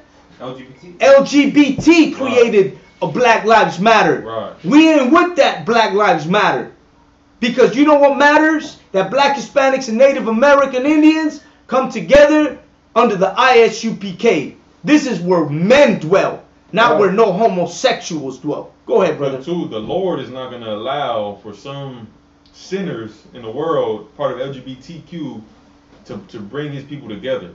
Right. The Lord's not going to allow it, man. He's not going to allow sinners to fulfill the prophecy, Zephaniah 2:1, gather together a nation I desire. Right. He's going to allow the men who follow him and who repented and follow Christ to do that. Real men who stand up for the truth. You know? Right. Not some damn person in the world who thinks being homosexual is okay. You know? Right. Let me tell you something. ISUPK, we're not for everybody. You know, I have General Haziyan made it clear for me. You know, I didn't understand it till he told me. ISUPK is not for everybody. We ain't your Sunday church. We ain't accepting everybody in here. You know why we ain't accepting everybody in here? Because some of the people out there, they just don't have what it takes to be a soldier like we are. They just don't have what it takes to be a real man of the Lord. If we were to take everybody, this organization would crumble. We need soldiers. We need real men. We need men who are ready to speak about what's really happening. We don't need these people who speak nonsense or who try to be smart asses and don't know a goddamn thing. We need real men in the ISUPK. If you're a real man and you're ready to speak up for the Lord and bring our people back to the law, statutes, and commandment and serve the Most High as a soldier under orders and rank, then you know what? You're meant for this. If not, you're meant to stay where you're at. You're meant to go on the internet and type your nonsense and go on shows and go back and forth. That's what you about. But us in the ISUPK, we come out here to speak the truth. We come out here to bring out the historical facts and bring people to what's important. And that is to wake up Black Hispanics and Native American Indians. That's what we're here for. Go ahead, read. In fact, the article reiterates that the Texas Rangers had a special animosity towards persons of Mexican descent. Man, the Texas Rangers, these Anglo-white people, had animosity towards Mexican people of Mexican descent. Let me tell you something. Donald Trump's father had to be a Texas Ranger. He had to, man. There's no doubt that Donald Trump's ancestor was a Texas Ranger, because Donald Trump has an awesome animosity towards blacks and Hispanics. Donald Trump hates us. You know how you know that? Because what other kind of monster would put children in cages? You know what I'm saying? Right. What other kind of person would do that to black people and on purposely tell people that they should shoot black people? You know what I'm saying? Because that was one of his speeches, that police officers should be more aggressive with black people. That was in his speech. That lady from what was that, NBC or no, Fox News, what did she say? Oh, you know what? The children, the Hispanic children being held up in the detention centers should look at it as if they're in summer camp. Goddamn white people.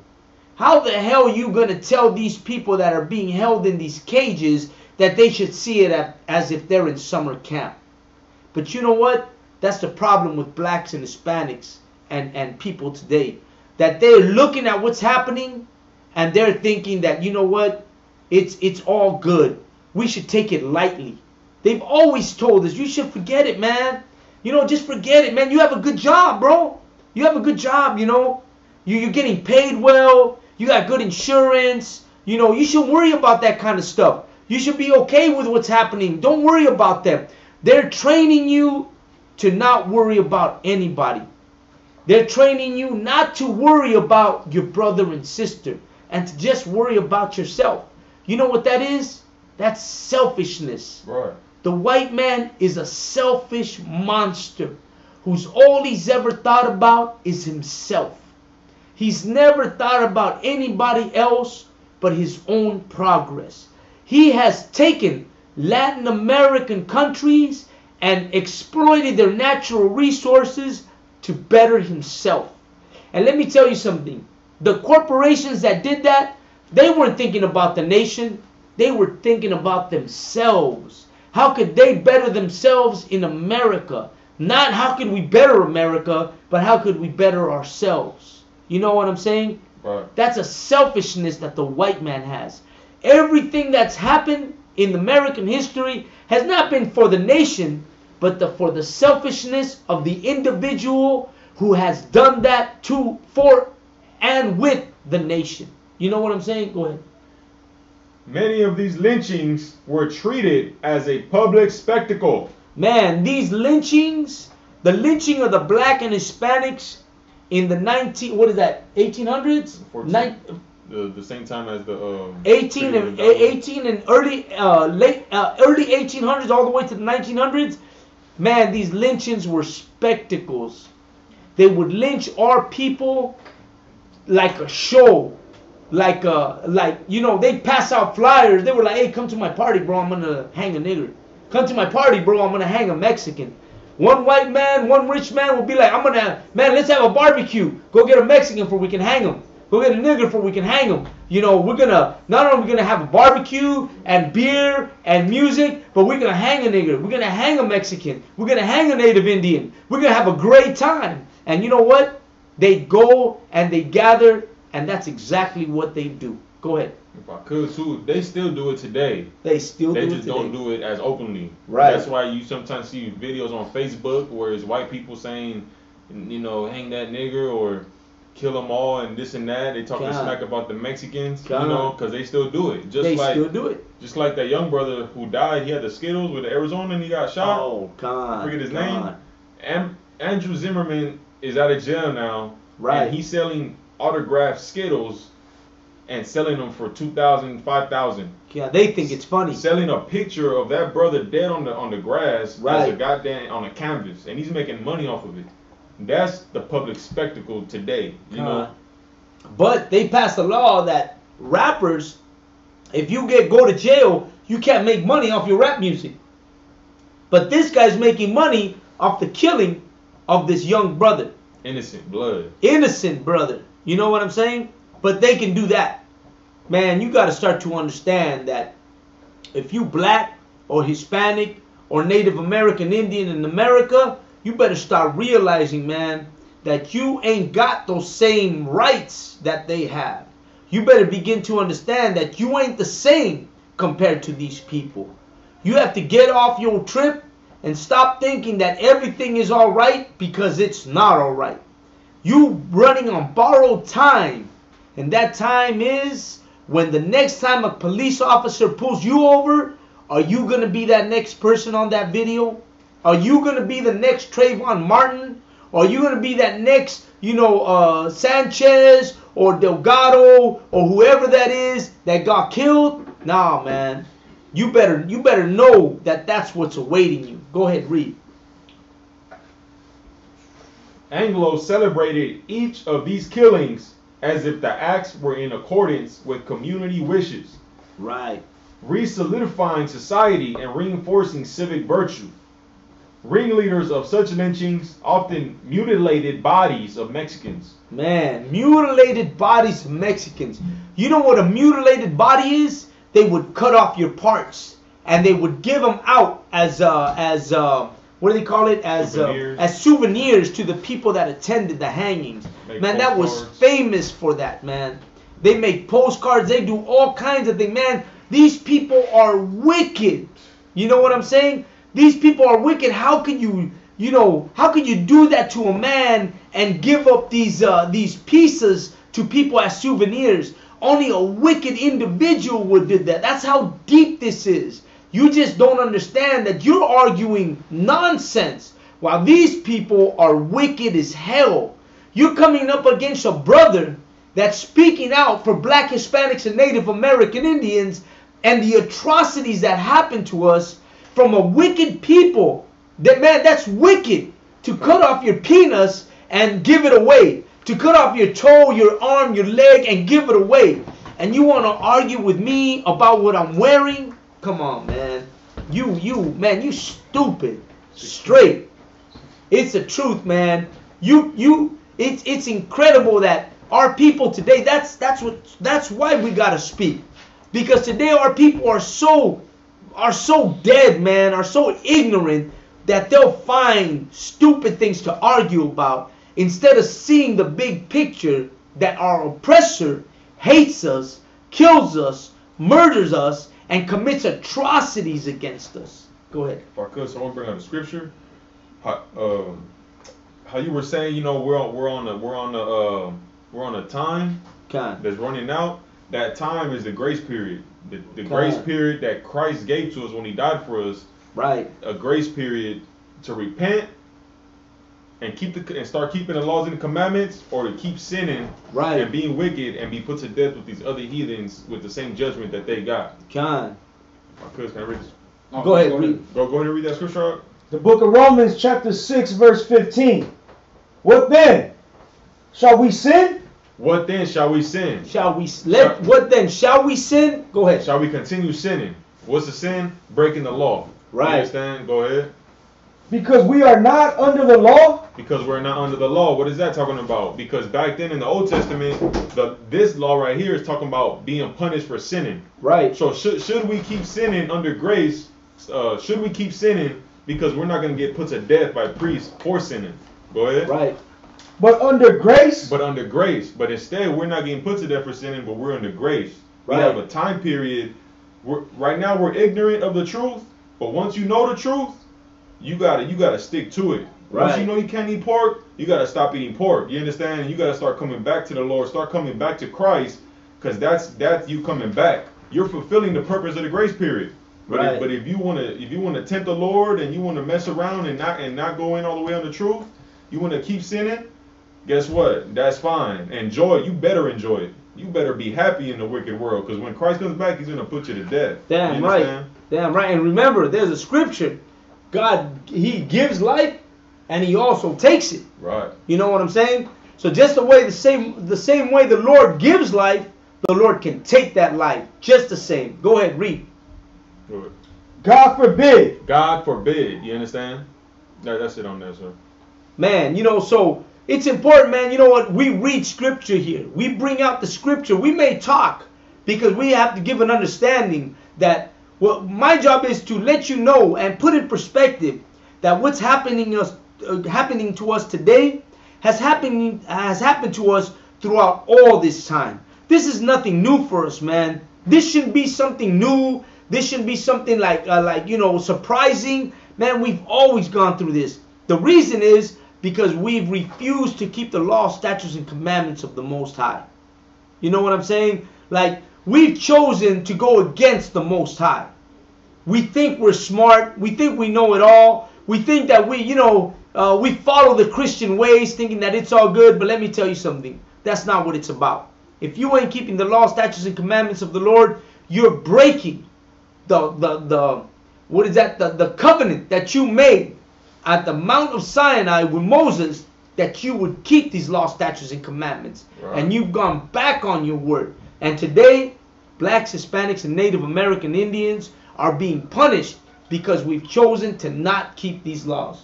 Go ahead. Also, too, so like you were saying, the Lord kills and makes alive. Right. Just because you want to sin and you know you're in the grace, the Lord will still put you to death. That's God. why people dying all the time. You Right. understand? And also, the only place where you're gonna learn how to follow Christ is from the people who's waking you up. Right. The UPK. Right. God. Who's speaking these words? Who's giving you the proper breakdown of the Bible? The Right. brothers in the UPK. Why?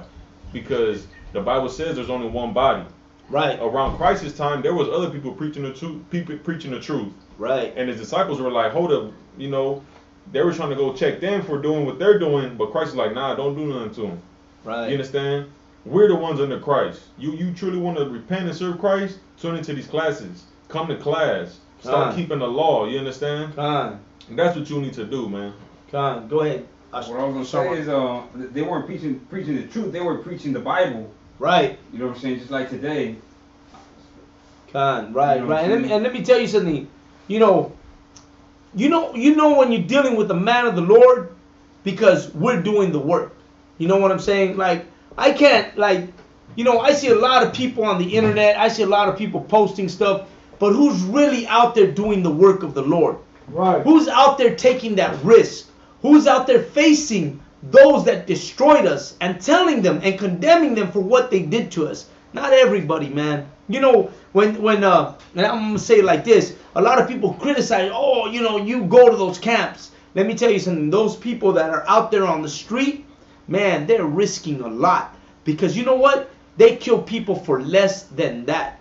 These people are out there speaking against the enemy that has destroyed blacks, Hispanics, and Native Americans, and are doing it still to this day. And you know what? They're out there risking it, and they're out there speaking up for these people. These are the priests and prophets of the Most High, Let me tell you something. The Lord says himself that there'll be a time when he will appoint those that will speak for him. And this is the time, of the appointed time, for us to go out and speak.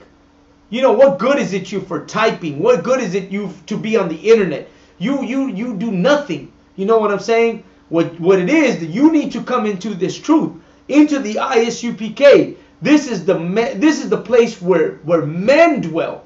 Men of the Lord dwell here. We're the men who are coming out and speaking out. This is nothing new to me. The Inconvenient Truth has been around almost a year, a little bit over a year. And we've been doing this for a long time. You know what I'm saying? And we go out on the streets and we preach and we don't preach, man. We call our people out. Right. Out of the world that's destroying us. Right. Out of a world that hates us. And we're calling our brothers and sisters out to come and stand with us, man. Come out there and stand with us. Stand with us side by side and do this work. This is real, men. Let me tell you something, man. Going to the gym is not a real man. You know what I'm saying? Going out on the corner and hanging out with your homies and, you know, carrying your strap, that's not a real man. Right. Going out and talking your nonsense and tagging up the walls, that's not a real man. Going out and picking up on hoes and taking homes home, that's not a real man. A real man is someone who faces those people that have robbed, raped, destroyed, and murdered black, Hispanics, and Native American Indians for over 500 years. Right. Come on, man. That's 500 years of robbing, raping, and murdering your people. To this day, they still are doing it.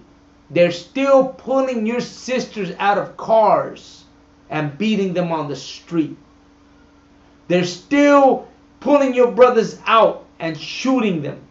They're still getting your grandmas and your moms and your dads and your brothers and your uncles and your children. Man, there's a white cop putting a plastic bag over an 11-year-old child. And you're over here arguing with me about scripture. Right. You know what? You're ignorant. You are a person who has no place in this. Go and take your argument and your scripture somewhere else. We're here to deal with the people that are destroying black, Hispanics, and Native American Indians. Right. We're here to talk to people who care about what's happening to our people. I'm a Mexican and I care what's happening to my black sisters and my black brothers. I'm here to tell you that everything you got to say means nothing if it doesn't have anything to better my people. Right. If it's not going to take my brothers and sisters off of drugs, if it's not going to stop my brothers and sisters from being killed, if it's not going to, take my brothers and sisters out of the detention centers, if it's not going to get my brothers and sisters out of the reservations, then your words are in vain. Whatever you write is vainful because it means nothing to me. Because this weekend, I'll go out and I'll speak to my people once again and tell them that the white man is the devil that the Bible speaks of. That's right. And that we need to wake up and come into this truth and do the right thing. And that is keep the law, statutes, and commandments and wake our people up. Right. I was gonna say too that brother, what he say in the beginning, he's trying to learn. Yeah. But now he's trying to battle with scriptures. Right. He don't even know the breakdown of that scripture. Right. You know, and he's probably a heathen too. He's probably a damn heathen. But if you an Israelite, if you a black Latino Native Indian, look brother. Thursday scripture breakdown class. That's where you can bring scriptures and actual questions. You understand? But if you're not of those people I just mentioned, the Bible isn't for you. You know, Psalm 147:19 says the book was given to Jacob, was given to Israel. So if you're not an Israelite, you can kick rocks. You understand? Go be a heathen. Go do what heathens do. Right. You understand? Damn right. Go ahead. He wasn't say go live it up if he's a heathen. Yeah. Go live it up. Go do what you do, man. Go and Argue with somebody else. As for us, man, we're here to wake up the truth. Let me tell you something. If you're truly about waking up your brothers and sisters, then what are you waiting for? Come into the ISUPK. Right. We do this work seriously. We're under orders. I'm ready. You know why I gotta take? You know why you gotta take orders? Because if you don't take orders, you're gonna do whatever the hell you want to do. And obviously, you ain't been doing the right thing because you're still in the same position as you always have been. Go ahead, Sharwan. What I was gonna say is that the Bible says everything has to be done in decency and in order. Right. God. You know what I'm saying? So if the brother wants to learn, if he truly wants to learn and help his people, then he got to sit in class. Ain't nothing wrong with sitting in class. Even Christ sat in class and learned. That's right. Ask questions. Con. Jesus Christ sat in class and he learned. You know, he learned what he was doing. You know, I mean, it's very simple. If this class isn't for you, if my speech isn't for you, if what we're speaking isn't for you, man, there's an exit button right there. Right. You ain't got to be here. You ain't got to be listening to what I'm saying. Man, I had 60 people on this class. One ignorant individual who exits doesn't mean nothing to us, man. You know what I'm saying? You're just another fool taking a walk back into your old life. But if you're serious about what we're talking about and you understand that we're for Black, Hispanic, and Native American Indians, then you need to tune in every Wednesday to the Inconvenient Truth and understand that we're here to raise up our people. Go ahead. That brother right there is a walking hypocrite. You understand? He's saying I'd rather not learn from you, but he talking about he want to learn from us. And now he wants us to pull scriptures and show him. This brother's just lost. You know, this brother's just probably a damn heathen. If he's not, this brother is obviously, you understand, he's not even worth the time. You know, let me tell you something. That's our only interest. You know what I'm saying? Like, we come out here, we bring out facts. You know, we come out here, we teach the history. We teach what happened to Black, Hispanics, and Native American Indians. Me, myself, I teach about the Hispanic history because I think it's important that, you know, us Hispanics understand that we're in the same situation as our Black brothers are. Hispanic brothers and Black brothers, man, we live in the same neighborhoods. Where am I lying? We live in the same neighborhoods. My house is a Black, a Hispanic, a Black, Hispanic, Black, Hispanic. You know, I go outside and I'm walking up and down the street. There's Blacks, there's Hispanics. The bums that are living under the bridge down my street are Black, Hispanic. They share tents together in poverty. We share streets together in poverty. You know what I'm saying? We live in the same conditions every single day. You know what I'm saying? Blacks and Hispanics, man, we going through the same thing over and over again.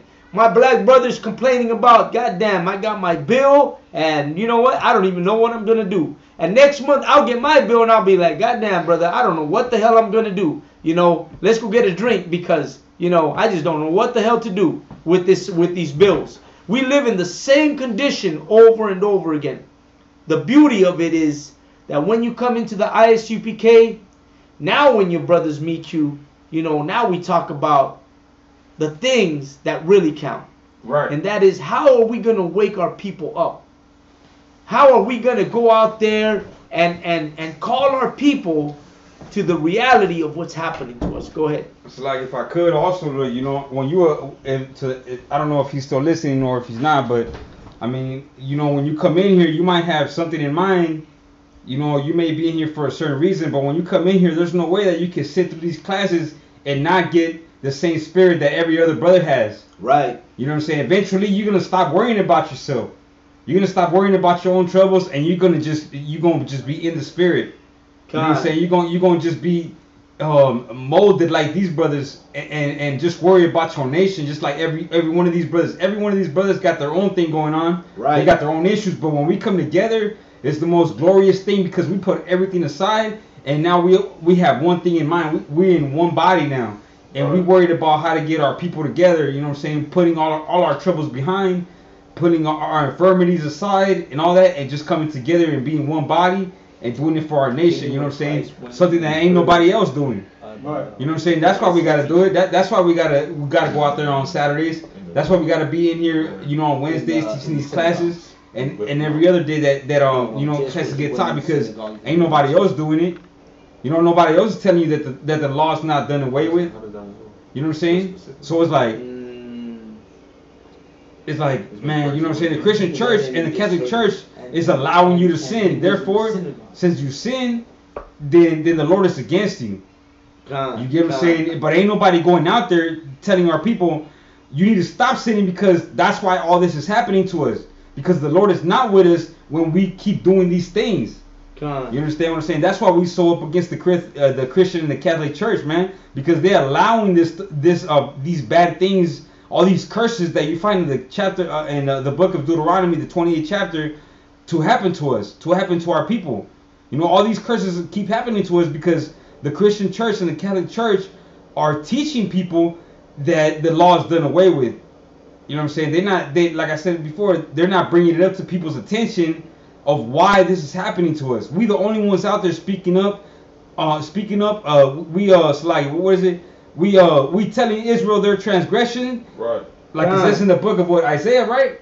The book of Isaiah says tell Israel their transgression, and in the book of Ezekiel it says prophesy against Mount Seir. Right. That we're doing both of those things in the ISUPK, and that's the only place where you're gonna find that at, man. Man, absolutely right. You know what? But that's why we come out here, because we have to understand that, you know what, it takes people like us to come out here and speak truth. You know what I mean? We're ordained. The Lord said He ordained certain people to come out and speak the truth. Right. And we're ordained to speak this truth. Not everybody's ordained to speak this truth. Let me tell you something. I'm gonna put it out right here, because you know what, I see a lot of brothers, man. They have good heart. You know what I'm saying? A lot of brothers have good heart. We like us, especially, you know, I speak for my Hispanic brothers, and I see a lot of Hispanic brothers that have a lot of heart. You know what I mean?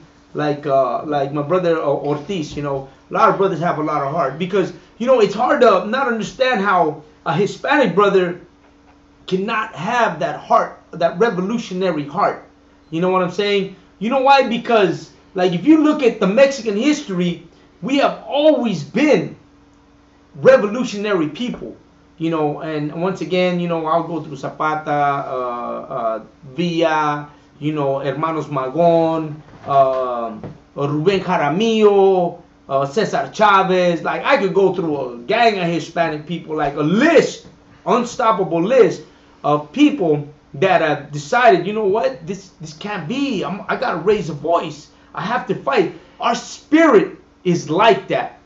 You know, our spirit has always been like that. Our spirit has always been one of war. You know what I'm saying? And that's why at this time, you know, it's important that sometimes we have to understand that it's time. It's time to stop sitting down. Stop being on the sidelines. Stop being on the outside looking in. And it's time to come in and do this work.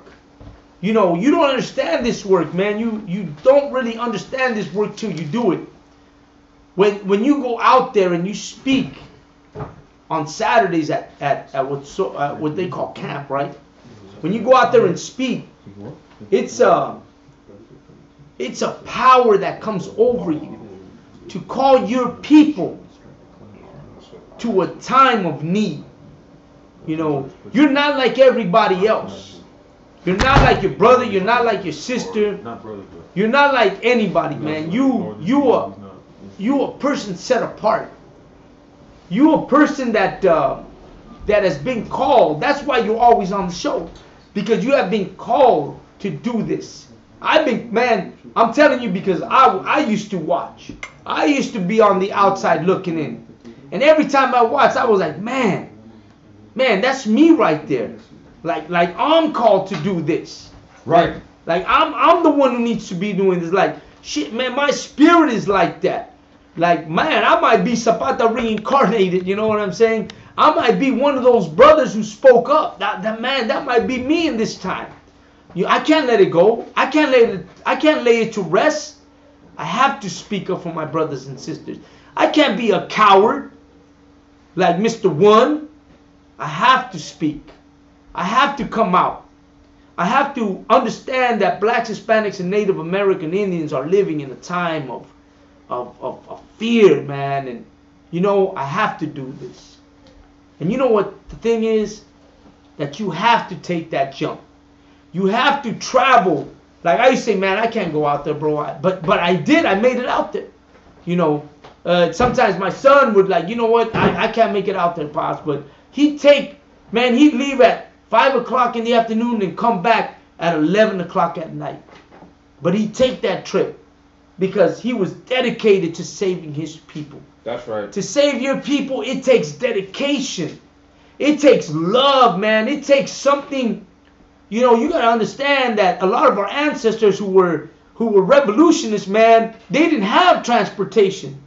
They found any way to get out there and speak for their people.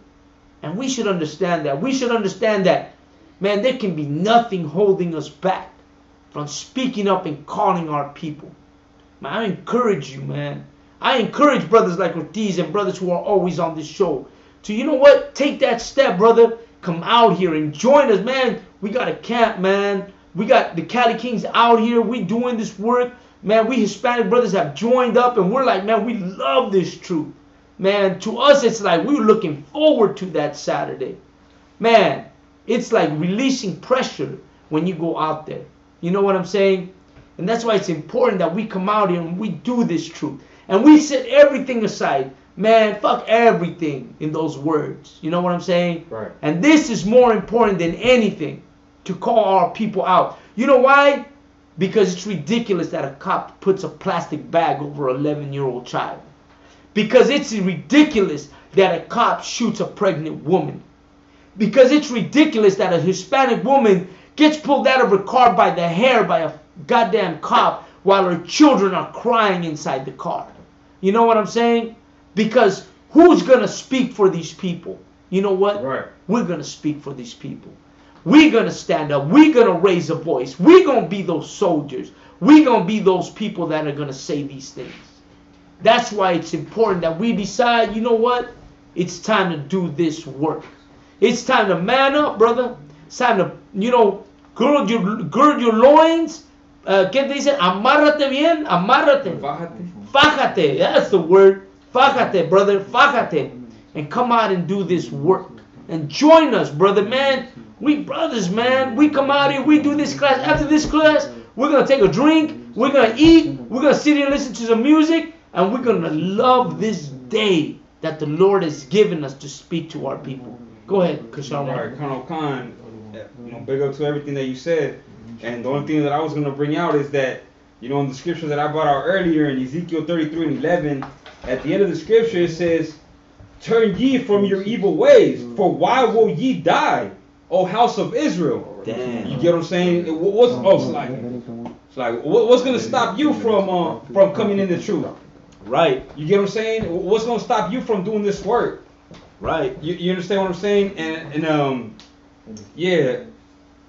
What I was saying is that what's going to stop you from coming into this work, man? Imagine if that happened to you. Imagine if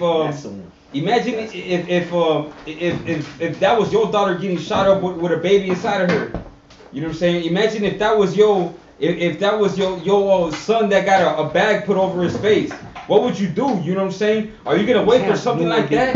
Are you gonna wait for something like that to happen to you? UPK in New Orleans? Because Go ahead. Go keep good. Yeah, you know what I'm saying? Are we gonna wait for something like that to happen to us in order for us to come in this truth?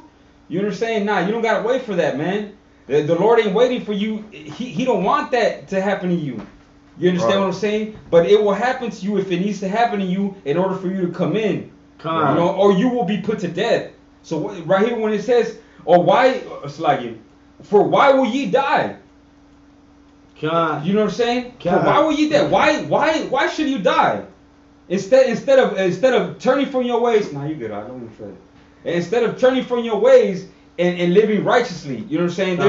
There should be nothing stopping you from you coming in, man. It's like that scripture that says, pick up your cross and follow me, right? Christ said that. Right. God. You know what I'm saying? No matter what your burdens are, No, if you gotta work 2 slaveries, if you got a disability, if you got too many kids, if your baby mamas put you on child support, no matter what your tribulations are, Right. pick those up Damn and right. follow Christ, man. Damn Because right. that's the only thing that's gonna save you and your family, man. Right. Your kids. Damn You right. understand? Because elsewhere your kids are not sanctified. That's they're right. not safe. Your kids ain't safe anywhere, man. That's but if right. you in here, man, the Lord's gonna make sure that your kids is tawab wherever they go. Man, that's right. That's right. Man, that's heavy. Sharwan, man, that's heavy. That's heavy. Right. And absolutely right, brother. You know what? We gotta pick up our cross and we gotta do that. You know what I'm saying? That's what I was talking about. You know, leave all that behind. You know, get ready to come into this truth. Get ready to do this work. Get ready to join the UPK, man, and these Hispanic brothers. We're Raza, bro. We're Raza. We're ready to go. And you know Right. what? When you join with us, man, you become one of the brothers here, man. Right. Cali Kings, brother, man. These brothers around me, we're here every Wednesday. We're on Saturdays, man. It's like a family now, man. I wouldn't have it Right. no other. Man, let me tell you something. I'm gonna compare it to this. When I was in the world, my house always had barbecues. I always had raza here. We were always here, you know, bumping the music. Las loqueras. I'm gonna call it las loqueras. If you're Mexican, you know what las loqueras are. Las loqueras. This is the new loquera right here. The new loquera is speaking straight out the truth. Esas son las nuevas loqueras, you know. Esta es la loquera right here, brother. Right here is la loquera, you know. Man, las amanecidas. You know what? If you're Mexican, you know what an amanecida is. Estas son las amanecidas. You know, this is a beautiful amanecida. I could not understand this before in my past, but today I understand lo que son las amanecidas, what it is to call my people out, because now, you know what? I'm ready to die. Right. I'm ready to get taken, you know, to that next step. Because you know what? I feel like now I'm whole, because I do this work where it's that I call my brothers and sisters that once I destroyed and now I uplift. That once I used to sell drugs to and now I'm trying to pull out of this world. Right. We all owe a debt to the Lord.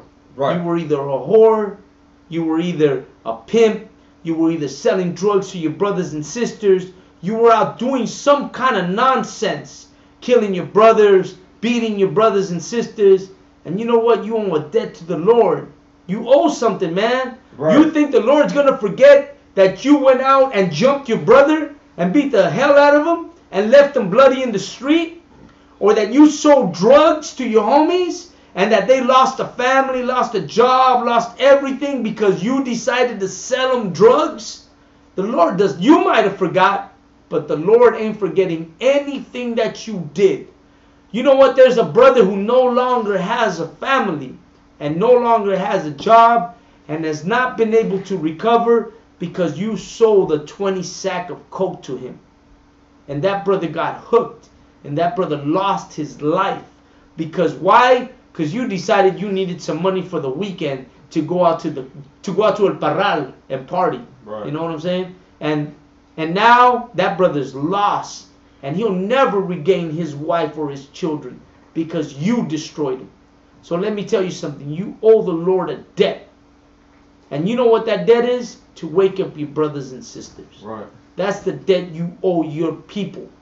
How are you going to think you're going to walk away from the destruction you did to black or a Hispanic or a Native American Indian? How you think the Lord is just going to be like, okay, it's all good. Nah, man. The Lord gives life and he takes it. And let me tell you something. It's time that you take back that you did and serve the Lord. Go ahead. Well, so like if I was gonna, what I was gonna say also in the book of Ezekiel, it says that you know, that he will punish the wicked. You know what I'm saying? Yeah. And, for their sins. Right. And you know, the white man, more like this. The white man, they could be the serial killer, the most serial killers person ever. You know, they can be the most wicked person ever. They don't get punished. They can live on to be 90. You know what I'm saying? But us, if we wicked, we get our punishment right away. We get put in jail, or we get put in prison. You know what I'm saying? The white man, his punishment is not gonna come until we get ourselves right. That's right. You know what I'm saying? The Lord hates the white man, but his punishment for everything that he's done to our people is not going to come until we get ourselves right with the Lord. Right, right. You know what I'm saying? Hey, let me break out real quick. I'm going to interrupt real quick on everything we're talking about. My brother Andy Perez, New Orleans. He wants to know if we have a camp in New Orleans. I'll find the nearest if any one of the for brothers you. have it, you know, I encourage you, Mr. Perez, to go on isupk.com. And even if there's not a camp in New Orleans, like I'm not, right. I don't want to speak right now, but you can always go on to the online classes. That's the way we started. Me and my son, we started by just going on to online classes. Man, right. We were hooked. And we said, man, let's go on to the classes. And we were on online classes for maybe like 5 or 6 months. We were just online classes, logging in, going in there, seeing the videos, logging in, going to the General Johannes class, General Mahaiman's class, my class, you know, just log in. Keep yourself there all the time. Listen, study, keep yourself aware all the time. Clock in with your brothers all the time. You know, the brothers, no matter where they're at, whether me or any of the brothers. And then, you know, ask, you know, we'll send you some correspondence, and then ask, you know, about the New Orleans class. And you know what? We'll get back to you on it and make sure that if there's something close to you, we'll get to you. Man, if that drive is an hour to get to your nearest camp, if it's 2 hours to get to your nearest one, right. Let me tell you something. The Lord walked from one place to another. Damn right. To get saved, brother, you know. So you taking a bus, taking a car for 2 hours, man, that matters not. My son, I'm going to tell you something. My son drove from my area to the nearest school, and it was an hour and a half away. And he did it for months. He'd come back, he'd leave at 5 and come back at 11 o'clock at night. And you know what? He did it anyways. So one thing I say, if you really love it, if you really have the heart, man, you'll jump on and you'll stick to that. So brother Andy Perez, carnal, hermano, man, grip on, find that class, go to those classes, log on all the time, stay on those classes, register on there, let them know that you're watching, brother, and that you want to participate and you want to be part of it. And then, you know what, find the nearest school. And you know what, no matter how far it is, brother, man, you know what, the kingdom of heaven is at hand. Exactly, is at hand. Not only that, but people die to go to heaven. You know what I'm saying? So you going to class 2 hours away is less than death. You know what I'm saying? So hell yeah, you know what I'm saying? Get there, do it. Andy Perez, definitely hit me up, befriend me, put me on your friends, and I'll get in touch with you, and I'll let you know what's going on. So let's go on. What you got, Oscar Ward? Also, too, real quick, sir, the brother could also go on YouTube, any YouTube video that's of the ISUPK. At the bottom of the video, there's a number. You can call that number, tell them you're in New Orleans, tell them, you know, you're interested in the school, and if you're really interested, they'll guide you, and all you have to do is follow orders, all right? Just whatever they tell you, just do it, and that's how you'll get in contact with the school, and that's how you get involved with the school if you want. God, I'm gonna tell you a story, brother. Man, there was a brother from Hawaii, right, who just got his name at the Passover. This brother from Hawaii, man, he's in Hawaii. We didn't have a school in Hawaii, but that brother stayed on the classes, and that brother was on the classes continually. Man, most high in Christ for that brother. He ended up going to the Passover with his family, brother, and he got his name at the Passover. He never attended a class. He never was there physically, but he was, man, adamant about being on classes online all the time. And the Lord called this brother to come to the ISUPK, and he got his name at the Passover. Brother Perez, man, you know what? That could be you, brother. And you know what? I met this brother. He's a Hispanic brother, too. And, man, me and that brother, man, we clicked right away. Actually, sometime in June and July, he's going to be at my house. He's coming down here for a while. Man, I'm going to receive him like he's my brother. And Mr. Perez, mi hermano Perez, man, you get into UPK, brother, you in Cali, man, you at my house like you my brother. You know what I'm saying? And that's the way we treat people that come into the UPK, man, you like brothers to us. We have love for you, brother. What does it say? The Lord rejoices for one brother. Salaki, I was gonna pull that one. That the Go angels ahead. rejoice over Let me one tell you, sinner. let me tell you this one, man. This is important to know because this is talking about all of us, especially us Hispanic brothers. Because I know how, man, I always speak about my Hispanic brothers because, man, I was a hardcore party person when I was in the world, brother. So to me, it's like cuando miro la raza que entra aquí y se pega aquí con nosotros, para mí es una cosa que, man, shit, bro, you know. Salaki, it's Luke. Go ahead, Luke. Go ahead. 15:7. One of y'all brothers Read. read it real quick. Luke 15:7. You got it? It's not 10, sir? Oh, let me see. Read 10. The book of Luke, chapter 15, verse 10. Likewise, I say unto you, there is joy in the presence of the angels There of is God. what? So There is what? joy. There is joy, man. Imagine the angels in heaven rejoice, man. They have joy, man. There's a party, una pachanga, like in Spanish, right? Un pachangón. When what?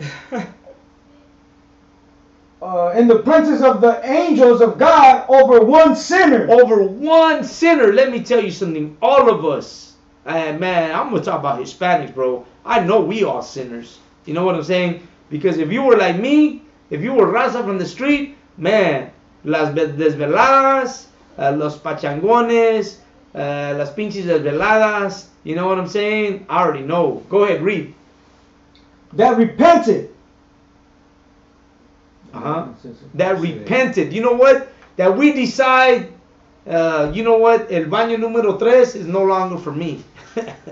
You know, I'm not going with the homies and all crowding into bathroom number 3 because we're partying. You know what I'm saying? So that's no longer for us. We're not all. You're not gonna find me in that stall number 3 in the bathroom because you know what's happening in that stall. You know what I'm saying? You know, if you're from Raza, you know what that is.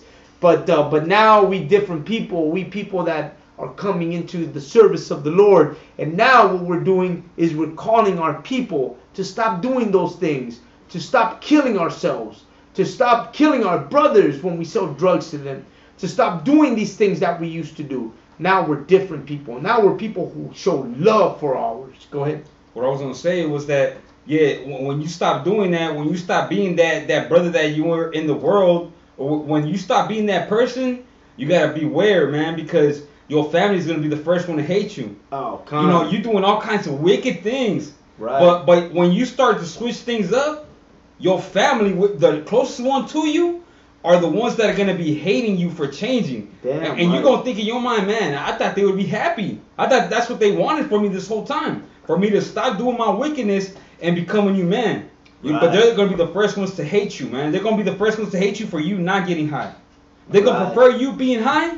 They prefer you being on Saturdays, out in the streets speaking up against the white man, speaking up for your people, man. Right. You know, Andy Perez, my brother Andy Perez says that he's been following ISUPK for years. Let me tell you something.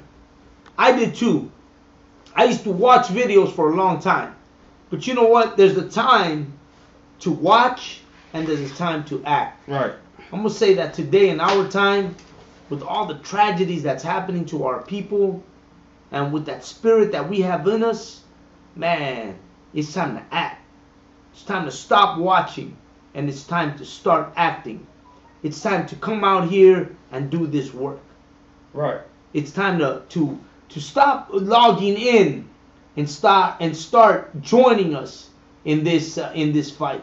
Right. My brother Ortiz, I see him all the time, you know. I see him all the time. And I say, you know, when is this brother going to join us? When is this brother going to come up and fill these ranks? When is he going to come up and speak up against our brothers and sisters? It's our duty to do that. You know what I'm saying? Right. And you may not be with us here, man. You don't know what it is, man. You know, like, you in the outside looking in. When you come in here, you understand how beautiful this is. Yeah. You understand what a good time we have doing this. You understand, you know, what it is to do these things. You know what I'm saying? And that's what it is. And let me tell you something. Our families, like, I'm going to tell you something, man. The only ones who believe in me are my son, my wife, my nephew, my son-in-law. He's in here too, you know. We all in this. But when it comes to my brothers and sisters, my moms and my pops, they don't believe in me. Right. They think we're crazy. I am crazy. Right. I'm crazy about waking up my people. I'm crazy about, I'd rather die being a somebody than being a fucking nobody. Right. You know what I'm saying? I am that person.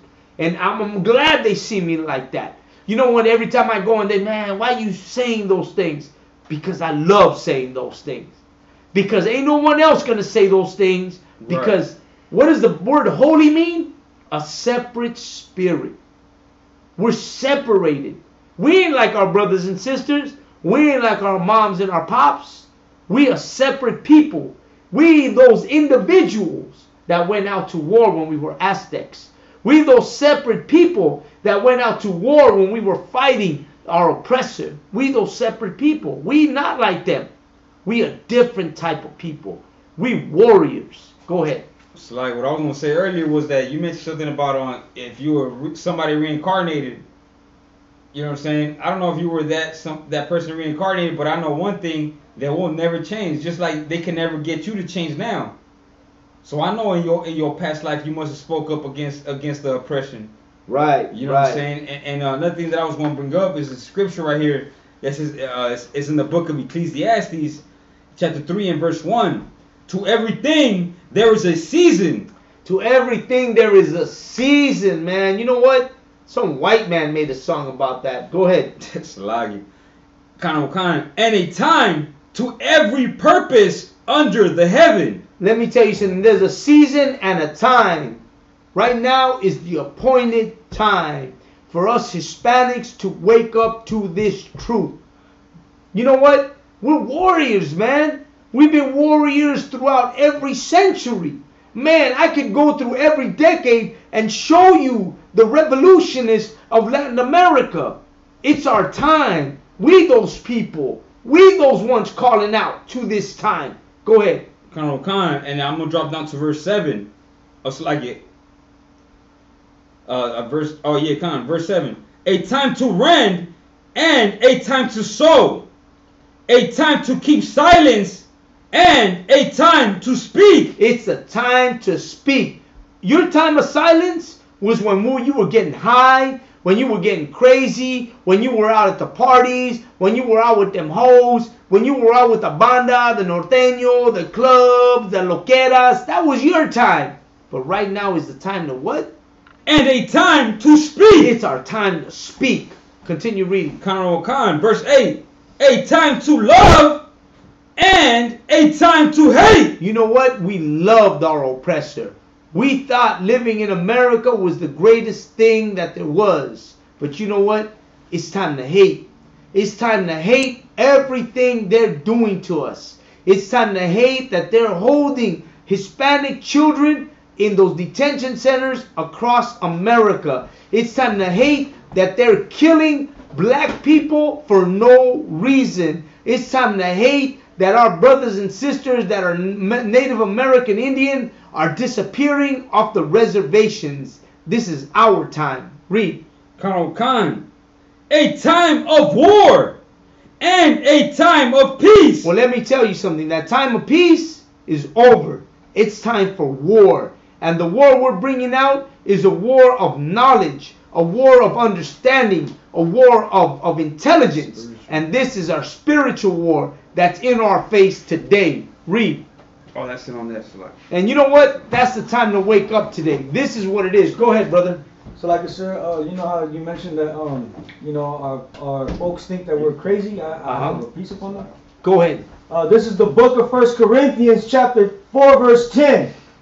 We are fools for Christ's sake. We're fools for Christ's sake. Man, I'm a fool for Christ. I'm a fool for my brothers and sisters. I'm a fool because black brothers are being killed in the street. And man, I feel it in my heart.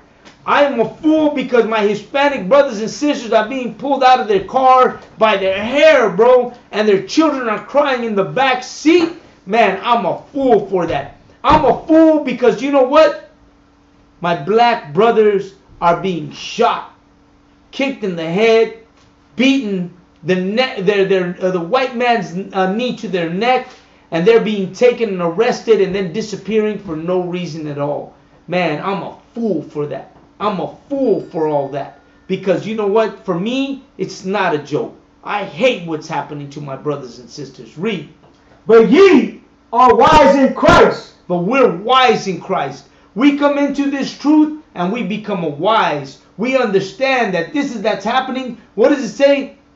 Oppression maketh the wise man mad. I'm mad. I'm mad at what's happening to my brothers and sisters. I'm mad at seeing what's going on here. I'm mad about America destroying black, Hispanics, and Native American Indians. Go ahead. We are weak, but ye are strong. Man, we may be weak, but let me tell you something. At the same time, we're strong people. We're bred from the bloodline of kings. Right. We're bred from the bloodline of soldiers, of revolutionists. Man, you have the bloodline of kings that ruled the Aztec world. You're of a bloodline of kings that ruled the Mayan world. You're of a bloodline of people that raised up a voice in the revolution in the 50s and the 60s and the 70s. You're the bloodline of people who went out and marched against the injustice that was happening to people that were working in the fields, to our Chicano people that were being shot in the streets by police officers. You're of that bloodline. You cannot say you're not. You cannot say that your people have never been like that. You are the bloodline of people that have been oppressed for over 600 years. Man, you are of that DNA. You are of that bloodline. Regardless of what you may think, regardless of what you may write, regardless of what you may post, you are the bloodline of kings. Read. Come on. Ye are honorable, but we are despised. Man, we're honorable people. You know what? We're so honorable that when the goddamn white man came to America, we helped them survive through the winters. We're so honorable that when the Spaniard came to Mexico, man, we loved him and we helped him with everything he wanted.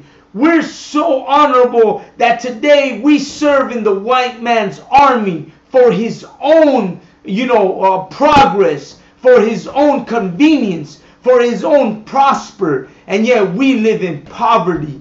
We were so honored, man, that we went to the Vietnam War and died in the Vietnam War, and yet we gained nothing. We had no rights. We had nothing. Man, we still honorable. We're still those people that live like that.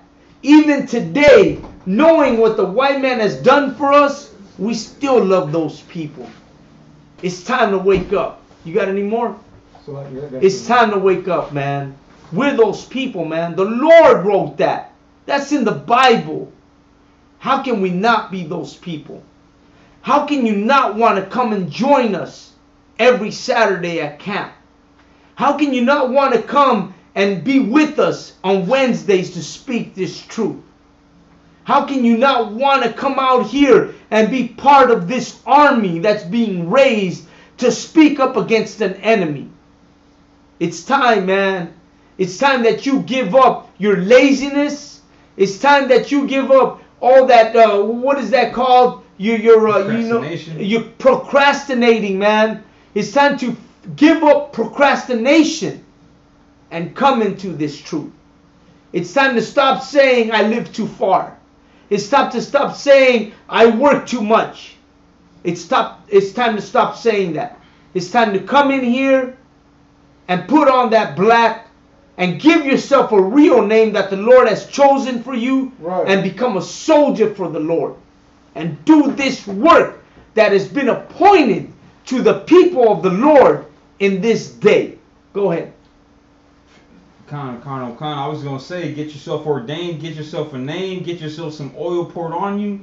You know what I'm saying? Get yourself right. That's right. And so you can do this work, man. If you have any troubles, no matter what your troubles are, all you got to do is call that number, and brothers is going to help you out, man. Right. That's what we're here for. That's what the Lord built us up for, so we can help brothers under us, endure the same temptations and endure the same things, the same troubles, the same tribulations that y'all going to go through or that y'all are going through.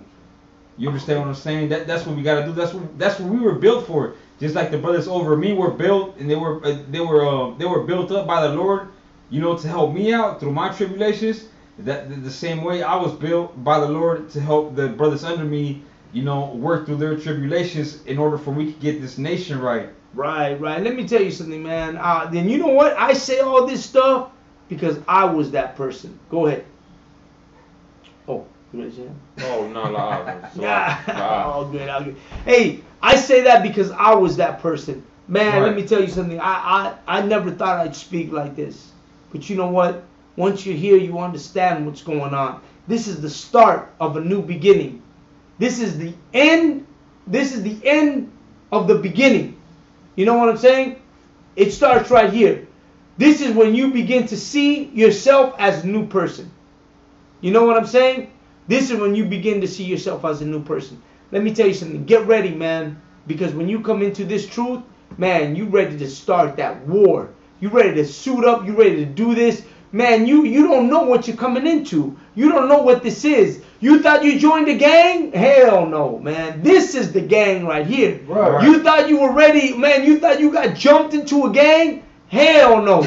Right here you get jumped into a gang. Right here is where this is the last gang that you will ever get jumped into. This is the last tag you will ever do.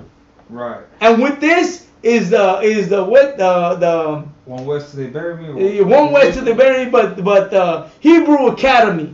Hebrew Academy is the last jump in you'll ever get jumped into. You know what I'm saying? And I say that for the Hispanic people. You want to get jumped in? Get jumped into Hebrew Academy, brother. Yeah, Right. That's where you're going to get jumped in. It's a lock. That's hell. Go ahead. Right, what I was gonna say, but remember this though, man. It's not what it seems like. It's not what he's saying. It's not what it sounds like. You know, our war is spiritual. Right. You know, we gotta fight that spiritual war. Damn right. It ain't about physicality no more, man. You know what I'm saying? It ain't about what you can do physically. It's about what you can do spiritually. Right. How bad can you fight off those demons that is in your mind that only you know about? You know what I'm saying? That's what it's all about, man. That spiritual warfare. Damn Our weapons of war are not carnal. Right. You know what I'm saying? I'm paraphrasing. So Right. so that's what you got to think of. What's been stopping you from coming into the truth? Right. What's been stopping you from dialing that number? Right. What's been stopping you from dialing it to your nearest captain? Con. You know what I'm saying? That's what you gotta think of. That's stopping you from coming into the truth. Imagine if a missile, if you seen a slow motion missile coming down, right? You seen a slow motion missile coming down, and you had enough time to get to the getaway or under the safe where you safe, but something stopped you. You know what I'm saying? You got the safe under the house. You know what I'm saying? And you'll be safe under there under what's it called? A shelter? Right? That's what it's called, right? A shelter. You seen a bomb, a missile flying in the sky.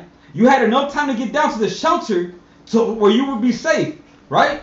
But some way, somehow, you didn't make it down there to the fucking to the shelter. You say, so what stopped you? That's what's stopping you now, man. Right. What's stopping you from coming into these classes? That's what you gotta figure out and call the number of the captain nearest to you, to whatever location you at. Because he's going to help you fight that monster that is stopping you from getting to the shelter before that missile hits the ground. Right, Con. Right. Mira, carnalitos, I'm going to tell you right now, right? Para toda mi gente, mi raza latina, mi raza mexicana, mi raza de todo corazón, mi gente, mi gente de arranque, you know what I'm saying? That's what I'm going to say, right? Mi gente de arranque, you know, this is the truth, right? It is different than everything we've ever known. Right. Oh yeah. Well, I was gonna say just real quick, man. We gotta forget about our last names. Right. Forget about all that. You know what I'm saying? Forget about Guatemalan, Salvadorian, all that. Right. You know what I'm saying? We all have one true identity, man. Forget about our last names. That was given unto us as a curse, like Isaiah 58 says, or it's like the book of Isaiah says. You know what I'm saying? That was given into us as a curse, man. We all one people, man. We all brothers, man. We gotta forget about all that. You know what I'm saying?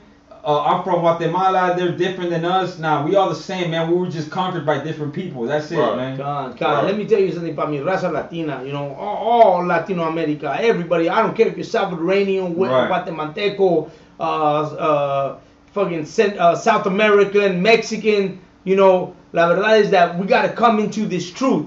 Judah is doing a great job to raise his people. Man, most props, most high in Christ, that these people, these brothers, man, they've been going through a lot, but they doing a great job to raise our people. Go ahead. Right, so like if I could real quick, you know, is that what it's gonna take? Right. Is that what it's gonna take for us to get killed in detention centers? One Mexican a day or Hispanic a day getting killed at the border? Does the news need to pull up an article on a Hispanic or a Central and South American killed every day for us to come in? John. You know what I'm saying? Because Salagi, but the brothers is getting killed every day. You know what I'm saying? They're getting killed every day, whether it's televised or not. And Right. that's why they're coming in. They're like, man, forget this, man. Right. I'm going to drop this blunt. I'm going to drop this hood that I got tatted on my face. Whatever it is, they're Right. going to do it. Right. Because right. why? Because they see it every day and it lives with them. Man, that was my little cousin, the police shot. Right. You know, that was my little cousin. John. And that was my son. What's a father gonna do? Man, what would you do if you were a father and your son was getting arrested and they put a plastic bag over him? Oh, man, I would go to man. jail. Salaki, if I was in the world, Right, I would be in jail. I would be the next one Hey, dead. let me tell you something, Sharwan. The Lord hasn't put nothing in front of my eyes like that because I don't know how I'd react Right, to that. You hell know, yeah. I don't know how I'd react to seeing a black brother with a cop putting a plastic bag over his head. Right. I don't know, man. I feel like I would, man. I don't know Hey, what to it's a lot. say. Your brothers will be having- I don't brothers know will- what, man. You know what I'm saying? I'm like that. You know what I'm saying? I'm like that. But let me tell you something. The truth is that, you know, we need to come into this truth. Right. We need to raise up our brothers. Hispanic brothers, we need to come and, you know, come together. And let me tell you why ISUPK is so important. Because you know we strong brothers here. We ain't BSing. We ain't out there, you know, double talking or double thinking ourselves. We're here for our brothers, Black, Hispanics, and Native American Indians. So let me tell you something. This is the number to call. If you hear my voice, you can hear this number.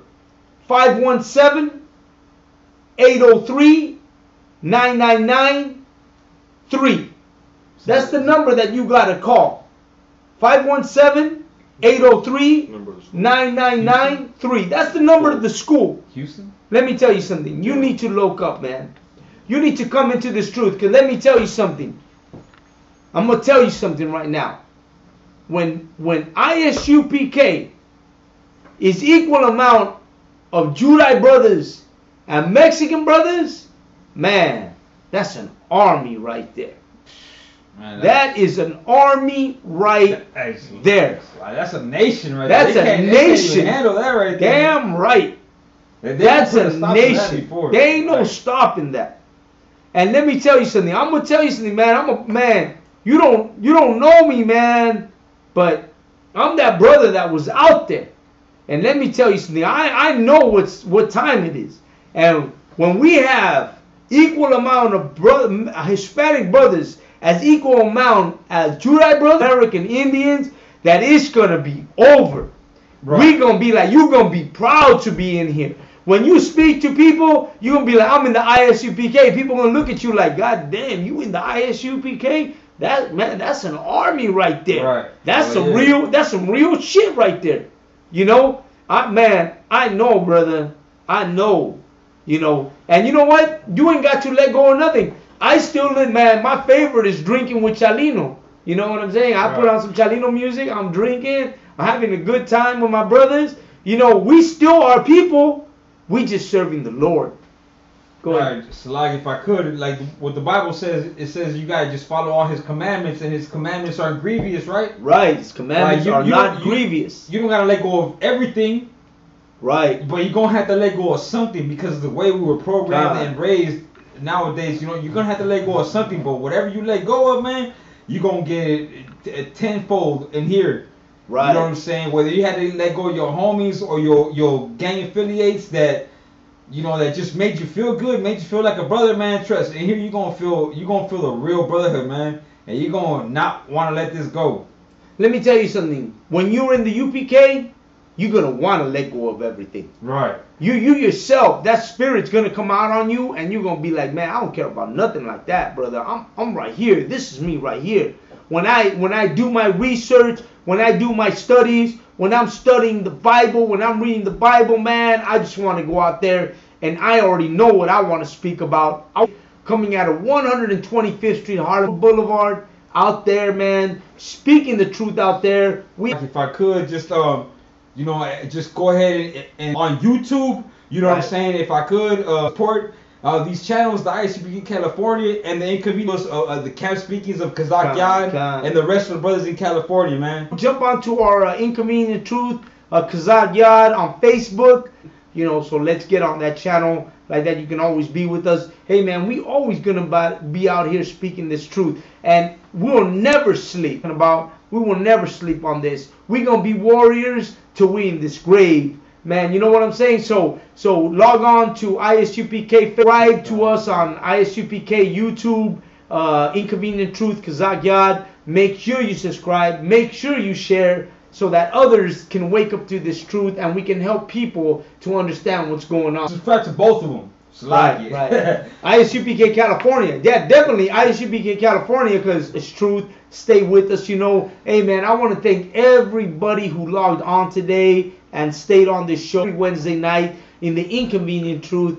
I want to thank everybody who came down here, man, Oscar War, and all our people out. Man, you know what? I always say, I want more from my brothers and sisters. I want you to come and join us. Andy Perez, of course I'm gonna hit you up. Of course I'm gonna come back and talk to you. My brother David Ortiz, man, that brother's in Long Beach. You should be out in Hollywood Boulevard with us, brother. You should be out there speaking with us. Brothers in Long Beach, brothers in South Central, brothers in Compton. Man, you'd be surprised how many brothers are with us today. You know what I'm saying? So you need to come out here, and you know what? Leave all that behind, man. It doesn't matter. Leave all that. Come into this truth. Join us, man. We brothers, man. You ain't joining like a camp. That's a lie. You're joining brothers, man. Like, you'll be here with me every week, man. You know what? You don't know. Right? Man, we all laugh here because you don't want to be in the truth. You don't want to be in the truth, brother. The brother, you know what I'm saying? He gonna be down here. He ain't in Long Beach. He don't know how to do it, but he's gonna be like, fuck it, I don't want to go back, man. I want to be here all the time. Because you don't understand what it's like here, man. Hey, you remember your days of pachanga, your days of andar de cabrón, It's all different now. We do the same thing, but we just speaking up for our people. You know what I'm saying? Now we have like a revolutionary type of pachangon here. And it's a beautiful thing, because don't nobody understand what this brotherhood is like. You know what I'm saying? Right. So man, don't be afraid, man. Come in here, man. Put on that black. Get your name. Leave that goddamn Spaniard name behind. Right. And you know what? My name CHAAZAQ means strong hands. I didn't give myself that name. The brothers in the UPK, the Lord, man, he saw and said, you know what? This brother right here, man, he does some work. And they chose that name for me. I said, hell yeah, I'll take that name. That's a good name. And they gave it to me. Go ahead. It's like, if I could real quick, what I was going to say that, man, you have our Judite brothers, joining Islam every day. Right. And then the East Indians that worship the same God, the Islamics, they don't treat them the same. Right. They treat them with you different. Right. Because they are different. Right. You know what I'm saying? Yeah, absolutely. Because Allah is the East Indians' God. Right. If I'm not mistaken, right? Right. You know what I'm saying? So absolutely. It's like, man, our people are willing to join every other nation except our God. Who is our God? Everybody has a God that looks like them, but where is our God? Where is the God for us? Right. You know what I'm saying? We gotta join up everybody else's God, man. Yeah, we gotta be under everybody else's God except for our own real God. Go ahead. I was gonna say, sir, how you say they're under the same religion, but they treat them different. Right. He's giving them the bread and the mouth, but when it came to the black sister, he gave it to her in her hand. Oh, right. Come on, I saw that. Right. You know what I'm saying? We all the right people. We all brothers and sisters. Man, Christ, that a lot of us made it out there, and we could experience such a great, great, great thing, man. Man, I ain't never been. Man, I've been to los Dinámicos del Norte, Los Releros, Ramón Ayala. And let me tell you something, brother. When I went to the 50th Passover ISUPK, man, brother, that's like nothing you've ever seen before. So I encourage everybody, you know what I'm saying, to come into the UPK, become part of this. I look forward to all my Hispanic brothers, man. I keep in touch like that, como uña y mugre, dice, no? Como uña y mugre. I keep in touch with my brothers, man, and know that they're doing right. You know what I'm saying? And my best wishes is that we all come in here and do this work. You know what I'm saying? And even though you don't hear from a brother, that don't matter. You with the Lord. Your thing is not between me and you. Your thing is between you and the Lord. Right. You serve the Lord. You don't serve me. I'm a nobody. You serve the Lord.